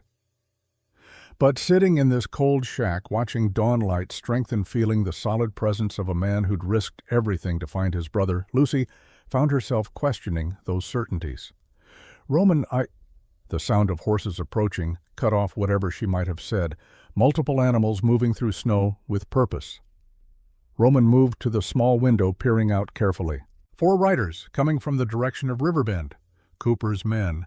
Can't tell yet, but we need to assume yes. They had perhaps 5 minutes before the riders reached the shack. Not enough time to saddle their horse and run. Not enough time to create defenses, just enough time to make one choice: fight or surrender. Lucy checked her pistol. 5 rounds remaining. Roman had his rifle, maybe 20 rounds, against 4 men with unknown weaponry. "We hold here," Roman said. "Make them come to us. The doorway's a bottleneck. They can't rush us all at once. Unless they burn us out. Then we go down fighting." Lucy found herself smiling despite the circumstances.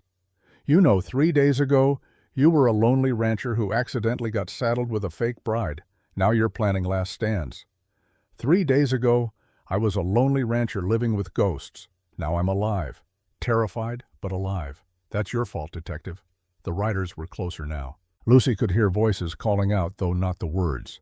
She and Roman positioned themselves on either side of the door, weapons ready. Then a familiar voice cut through the morning air. "Roman, Lucy. If you're in there, it's Sheriff Riley. I'm here to help." Lucy and Roman exchanged glances. A trap or genuine aid? "How do we know it's really you?" Roman called back. "Because I'm here with my daughter, you stubborn fool, and Mrs. Ortega. And Deputy Cross, who just realized he's been working for a murderer and wants to make it right." Roman cracked the door open slightly. Sure enough, Sheriff Riley sat on his horse looking older and more worn than Lucy remembered. Margaret was beside him and Mrs. Ortega, and a young man wearing a deputy's star who looked like he'd been crying. They opened the door fully. The riders dismounted Sheriff Riley, moving stiffly like a man whose bones hurt from more than just cold. "Someone want to tell me what in the hell is happening?" Riley demanded. "My daughter shows up at my house last night in the middle of a blizzard with 2 women and a wild story about Reginald Cooper being a mass murderer. Then Mrs. Ortega appears with documents and a journal. Then Deputy Cross here confesses he's been taking bribes. And somewhere in all of this, my daughter tells me, you've been investigating Daniel Calhoun's disappearance this whole time, and I've been too drunk and compromised to listen." Roman looked at his former almost father-in-law. "Daniel's dead, murdered by Cooper. We have proof." Something broke in Riley's face. Not surprise. Confirmation of what he'd suspected, but been too cowardly to confront. "Where's the body?" "Buried somewhere on Riverbend's north pasture, along with at least 5 others." Riley sat down heavily on a stump outside the shack, suddenly looking every one of his 55 years. Margaret knelt beside him, her hand on his shoulder. "Papa, you can make this right. We can make this right, but we have to act now before Cooper regroups." Deputy Cross spoke up, his voice shaking. "Sheriff, I need to confess. I've been taking money from Cooper for 2 years, looking the other way, not investigating complaints. I thought it was just business. I didn't know about the murders. I swear I didn't know." "But you suspected," Lucy said quietly. "And you did nothing." "Yes, ma'am. And I'll face justice for that. But right now Cooper's back at Riverbend with maybe 3 men. He's wounded, angry, and dangerous. If we're going to arrest him, we need to do it fast before he runs or calls in more help." Riley looked up, his bloodshot eyes meeting Roman's. "Daniel? He was a good kid. I'm the one who suggested he take that surveying job. Told him it would be good experience, good money. I sent him to his death." "No," Roman said firmly. "Cooper killed him. You can't take responsibility for a murderer's actions, but you can take responsibility for bringing him to justice now." Riley stood slowly, squaring his shoulders. Some decision made, some internal line crossed. "All right, here's what we're going to do. Deputy Cross, you're going to ride to the telegraph office. You're going to wire the federal marshal in Billings and request immediate assistance. Give him everything. The murders, the land theft, Judge Blackburn's involvement. Everything." "Yes, sir." "Mrs. Ortega, you're going to ride back to North Point with Margaret and those women. You're going to secure that journal and those documents in a safe place. If anything happens to us, you take them directly to federal authorities. Understand?" "I understand, Sheriff." "Roman, Lucy, you're with me. We're going to Riverbend. We're going to arrest Reginald Cooper for murder, conspiracy, land theft, and anything else we can make stick. And we're going to do it by the book, legal and proper, so there's no chance of this falling apart in court."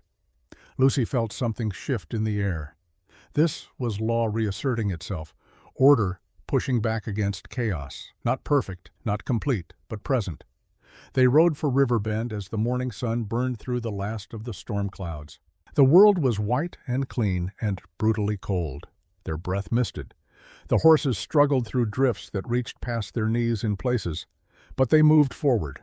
As they approached the ranch, Lucy noted the lack of activity. No smoke from the chimneys, no movement in the corrals. The place felt abandoned, or as if it were holding its breath. "Something's wrong," Roman murmured. They dismounted 100 yards out, approaching on foot with weapons drawn. The front door stood open, swinging slightly in the wind. Snow had drifted inside, creating a white carpet across the expensive rugs. Inside they found chaos, furniture overturned, broken glass, blood on the floor, not enough to be fatal, but enough to tell a story of violence. And in the study papers scattered everywhere, drawers pulled out and emptied. The safe standing open and empty. Cooper was gone. So were his men. And so were all the original documents that might have served as evidence. "He ran," Riley said flatly. "Took what he could and ran." But Lucy was studying the scene with trained eyes. Something didn't fit. The blood pattern was wrong. The scattered papers suggested a search, not a flight. And the safe had been opened with the combination not forced. "He didn't run," she said slowly. "He was taken." "What?" Lucy pointed to the floor. Boot prints in the blood, too many different sizes to all belong to Cooper's men. 5, maybe 6 different people were here. There was a confrontation. Someone bled significantly. And then they all left together. Roman found something on the desk. A telegraph slip partially burned but readable. "It's to Judge Blackburn, sent yesterday evening. Says, situation compromised. Initiate contingency. Dispose of all evidence. Meet at designated location." Sheriff Riley's face went pale. "Judge Blackburn, he's in this deeper than we thought." "He's not just in it," Lucy said, understanding clicking into place. "He's the architect. Cooper was just the enforcement. Blackburn provided the legal framework, made the forgeries official, protected Cooper through the courts. But now that we've exposed the operation, Blackburn is cleaning up loose ends, which means Cooper is probably already dead. Blackburn can't afford witnesses who might turn state's evidence to save themselves." They searched the rest of the house, finding more evidence of hasty departure, but no bodies. In Vivian's room, they found her extensive documentation of the ranch's daily operations. In Cooper's bedroom, they found a locked box containing correspondence that detailed years of coordinated crime between Cooper and the judge. It was treasure trove of evidence. But without Cooper alive to testify, without Judge Blackburn in custody, it was just paper. "Where would Blackburn take him?" Riley asked. Roman thought for a moment. "The judge has a hunting cabin up in the high country, maybe 15 miles from here. Remote, private. Perfect place to dispose of evidence." "Or dispose of a partner who's become a liability," Lucy added. They rode hard, pushing horses that were already exhausted. The terrain grew progressively rougher, climbing into foothills where snow lay even deeper. Twice they had to dismount and lead the animals through passages too narrow or steep for riding. Lucy's fingers had long since gone numb again. Her face felt like frozen leather. But she pushed forward, driven by the same stubborn determination that had made her a successful Pinkerton agent. The case wasn't closed until it was closed. They found the cabin just after midday. Smoke rose from the chimney. 3 horses stood in a makeshift corral. And sitting on the porch looking for all the world like he didn't have a care was Judge Horace Blackburn. He looked up as they approached, showing no surprise or concern. "Sheriff Riley, Mr. Calhoun, Miss Pemberton, I wondered when you'd arrive." They dismounted, spreading out instinctively to cover different angles. Riley's hand rested on his sidearm. "Where's Cooper, Judge?" "Inside, dead. Shot himself about an hour ago." "Tragic end for a troubled man." "I don't believe you," Blackburn shrugged. "Believe what you wish. You'll find a suicide note in his handwriting confessing to all manner of crimes. Very convenient, really. Saves the territory the expense of a trial." Lucy moved toward the cabin door, but Blackburn raised a hand. "I wouldn't go in there, my dear. It's quite messy. Head wounds tend to be. Besides, what would you gain Cooper dead by suicide? Case closed. The homesteader families can have their justice. The territory can move on. Everyone wins." "Except the truth," Roman said quietly. "The truth." Blackburn laughed, and for the first time Lucy saw the mask slip, saw the calculation beneath the distinguished exterior. The truth is that weak men build nothing. They squat on land they can't defend, make claims they can't maintain, and cry injustice when stronger men take what they're too feeble to keep. Cooper and we built something in this territory. Order, structure, a foundation for real civilization. And yes, some people had to be removed, but that's progress. That's how the world actually works. That's murder, Riley said. And theft, and corruption. Prove it. Oh, you have papers, documents, Vivian's little journal. But who's going to testify Cooper's dead? His men will claim they knew nothing. And Blackburn smiled, I'm a respected judge with 20 years on the bench. Who do you think a jury will believe? It was the moment Lucy had been dreading, the point where law and justice diverged, where having evidence wasn't enough without someone willing to stand witness. But then a voice came from inside the cabin, weak but audible. I'll testify. Reginald Cooper appeared in the doorway, very much alive, holding a bloody cloth to his side. His face was gray with pain, but his eyes were clear and filled with a rage that transcended self-preservation. You shot me, he said to Blackburn.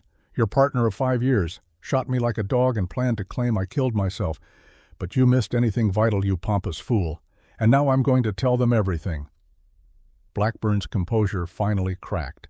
His hand moved toward his coat, but Roman was faster. The rifle came up steady and sure. Don't. For a long moment, they held that tableau. Blackburn weighing his chances, Riley with his hand on his gun, Lucy watching every micro-expression for hints of which way the judge would break, Cooper leaning against the doorframe, bleeding but alive. Finally, Blackburn's shoulders sagged. I want a lawyer. I'm invoking my right to legal representation. You'll get one, Riley said. After I arrest you for attempted murder, conspiracy, theft, and corruption. Judge Horace Blackburn, you're under arrest. The ride back to Twin Pines took most of the day.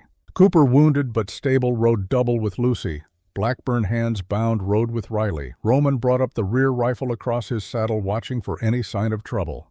They stopped once to rest the horses and re-bandage Cooper's wound. The bullet had passed through his side, missing organs, but causing significant blood loss. He was weak, fading in and out of consciousness, but each time he woke, he talked. About the murders, about the forgeries, about how Judge Blackburn had approached him 5 years ago with a plan to consolidate land ownership through systematic elimination of smallholders, about specific deaths, specific burials, specific crimes. Lucy documented everything in her notebook, writing with numb fingers that could barely hold the pencil. This was evidence, testimony, the kind that would stand up in federal court. When they finally reached town, the sun was setting.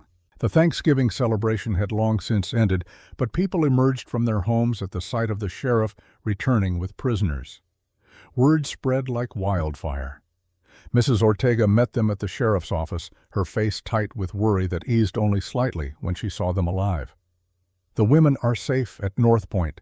The journal is secure, and the federal marshal has been contacted. He's riding from Billings now, should be here by tomorrow. Good, Riley said. He locked Blackburn in one cell, had the town doctor tend to Cooper in another. Then he turned to Lucy and Roman. You two look dead on your feet. Go home. Sleep.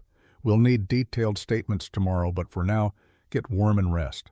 Lucy wanted to argue to stay and ensure proper procedure, but exhaustion was winning. She and Roman rode to North Point through the gathering darkness, neither speaking, both too tired for words. At the ranch, they found Anna had made soup. Vivian had organized the evidence into careful stacks. Margaret had written out a chronological timeline of Daniel's disappearance. 3 women, all damaged by Cooper in different ways, all contributing to his downfall. They ate, they warmed themselves, and slowly, in bits and pieces, they told the full story.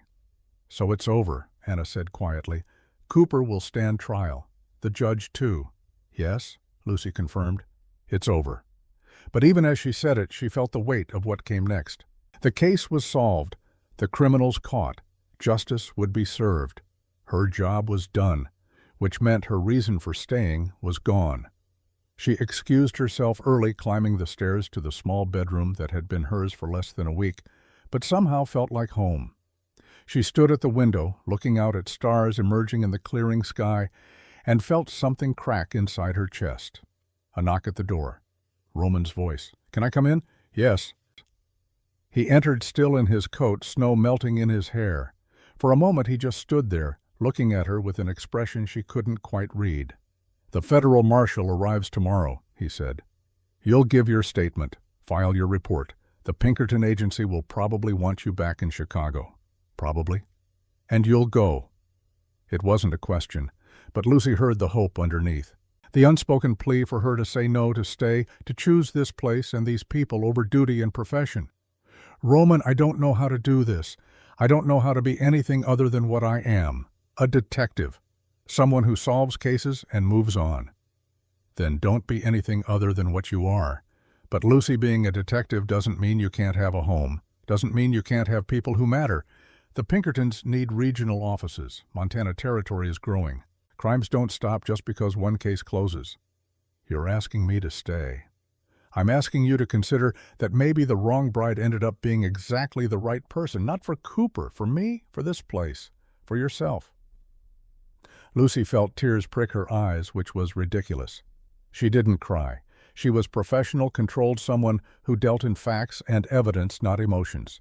But standing in this room looking at a man who'd risked everything to find his brother, who'd fought beside her and trusted her, and offered her something she'd never thought she wanted, Lucy found her certainties crumbling. I need to think, she whispered. I need time. Take all the time you need. I'll be here, waiting.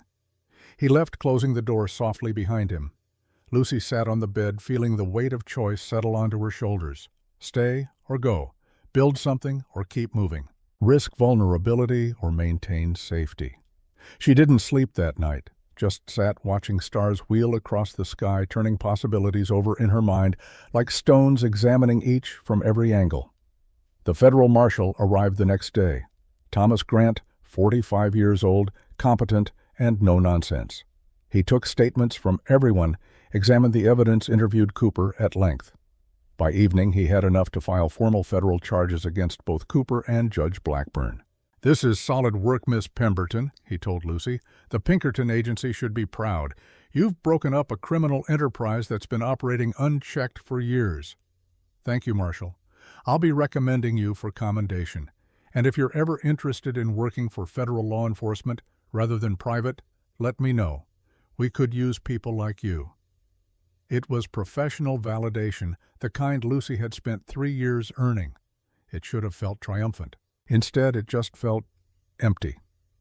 That evening, the community gathered at the church, not for celebration, but for remembrance. Sheriff Riley stood before them, looking older, but somehow more solid than he had in years. We've lost people, he said simply. Daniel Calhoun, Samuel Hewitt, Thomas Brennan, William Foster, James Sullivan, Carl Peterson, Sarah Yates. Others we may never know about. They were taken from us by evil masquerading as progress, but they won't be forgotten. We'll find their remains. We'll give them proper burials. We'll make sure their families know the truth. Roman stood when Riley finished, his voice steady, despite the emotion behind it. My brother Daniel died doing what he believed was right, trying to help a homesteader secure his claim, trying to expose corruption. He was 25 years old, engaged to be married, full of hope for the future. Reginald Cooper took all of that from him, from us. But Daniel's death won't be meaningless. Because of what he discovered, justice is finally possible. Thank you, Daniel. We'll make sure your sacrifice mattered. Margaret wept openly. Mrs. Ortega held her, this woman who'd lost her own children to violence, offering comfort born of shared grief. Anna sat with Vivian, 2 women whose lives had been forever altered by Cooper's machinations, finding solace in survival. After the service, people lingered, speaking in quiet voices, processing trauma that would take years to fully heal. Lucy stood apart, watching the community come together in shared mourning and shared resolve. Roman found her on the church steps, looking out at the town that had been the center of so much pain. Have you decided? He asked quietly. The Pinkerton agency wants me back in Chicago. They have other cases, other investigations that need experienced agents. I know. But they also said they'd consider opening a regional office here. If I could demonstrate there was enough work to justify it, enough crime that needs investigating, enough people who need help. Roman's breath caught. And I told them I'd think about it. do a feasibility study, spend a few months determining if Montana Territory could support a permanent Pinkerton presence.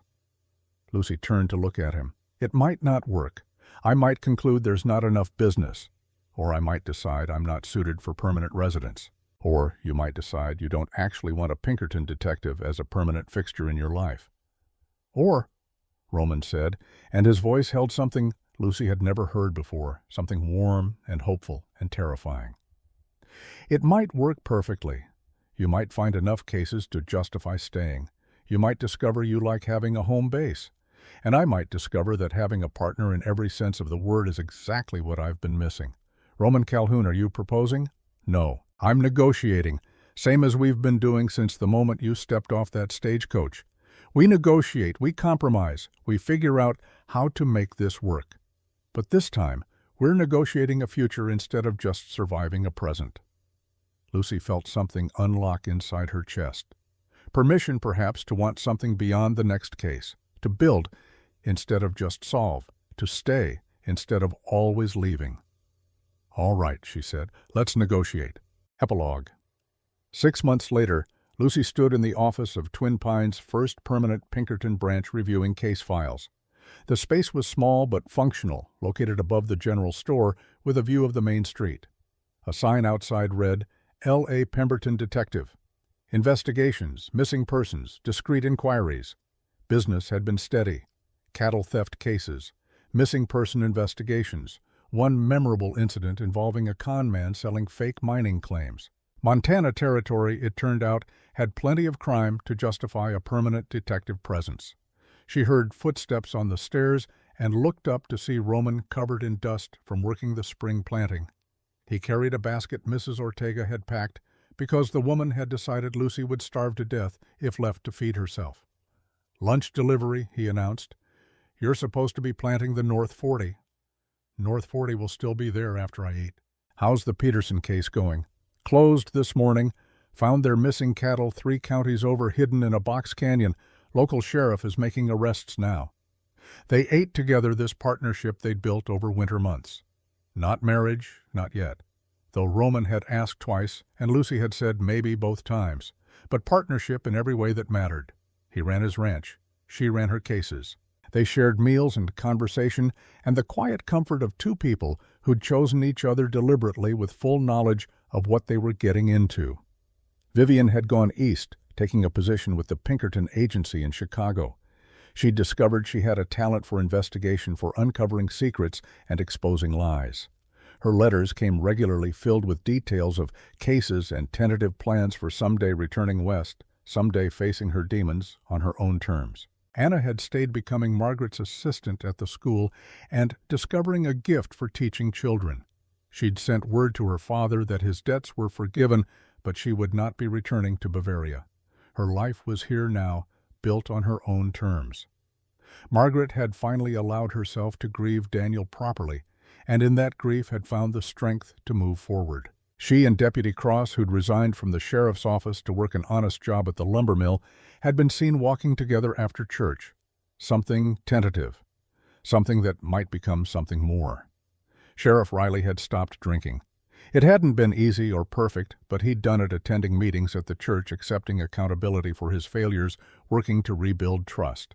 He'd organized the recovery of remains from Riverbend's north pasture, ensuring each victim was identified and given proper burial. Penance, he called it. Making amends for looking away when he should have seen. Cooper was in federal prison, awaiting trial. Judge Blackburn had been convicted on multiple counts and sentenced to 30 years. Both men had tried to make deals to trade testimony for lighter sentences, but the evidence had been too strong. Justice, imperfect and slow, had nevertheless arrived. "Penny for your thoughts," Roman said, watching Lucy's distant expression. "Just thinking about how none of this was supposed to happen. I was supposed to arrive at Riverbend Ranch, gather evidence, file a report, and move on. Instead, I went to the wrong place and found what? Found that being in the wrong place can sometimes mean being exactly where you need to be." Roman smiled, that slow expression she'd come to love, the one that transformed his entire face. "So does this mean you're finally going to say yes? To what? To making this permanent? to being not just partners, but married. I was going to say family, but married works too. Lucy set down her coffee cup, meeting his eyes across the small table. 3 months ago, she would have said no.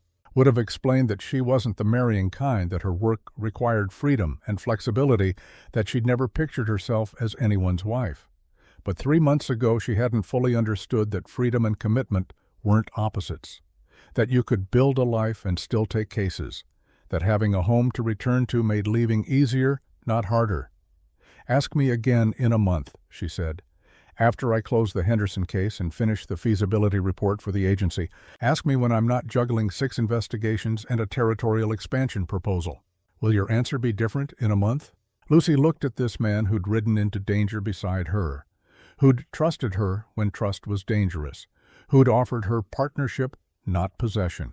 She reached into her desk drawer and pulled out a small box she'd been carrying for 2 weeks, purchased from the jeweler in Billings during her last trip. Inside was a simple gold band sized for a rancher's calloused hand. "I believe in evidence-based decisions," she said, "and the evidence shows that we work, so I don't need a month. My answer is yes." Roman stared at the ring, then at her, something breaking open in his expression. "Lucy Ann Pemberton, did you just propose to me? I'm a Pinkerton detective. I don't wait for men to make all the important decisions." She smiled. "So what's your answer?"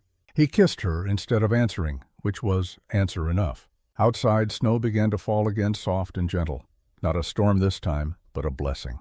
Because some negotiations took time. Some partnerships needed to be built slowly, with care and intention. And some wrong turns led to exactly the right destination, even if the path was nothing like what you'd planned.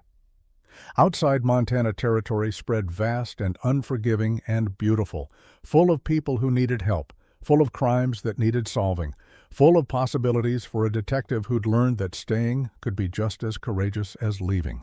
Lucy Ann Pemberton, formerly of the Boston Pinkertons, now of Twin Pines, Montana Territory, returned to her case files. But she did so with a smile. Because for the first time in her 28 years, she wasn't just solving other people's problems. She was building her own life. And that she was discovering was the greatest case she'd ever taken. The wrong bride had come to the right place, and everything that followed was exactly as it should be. The end.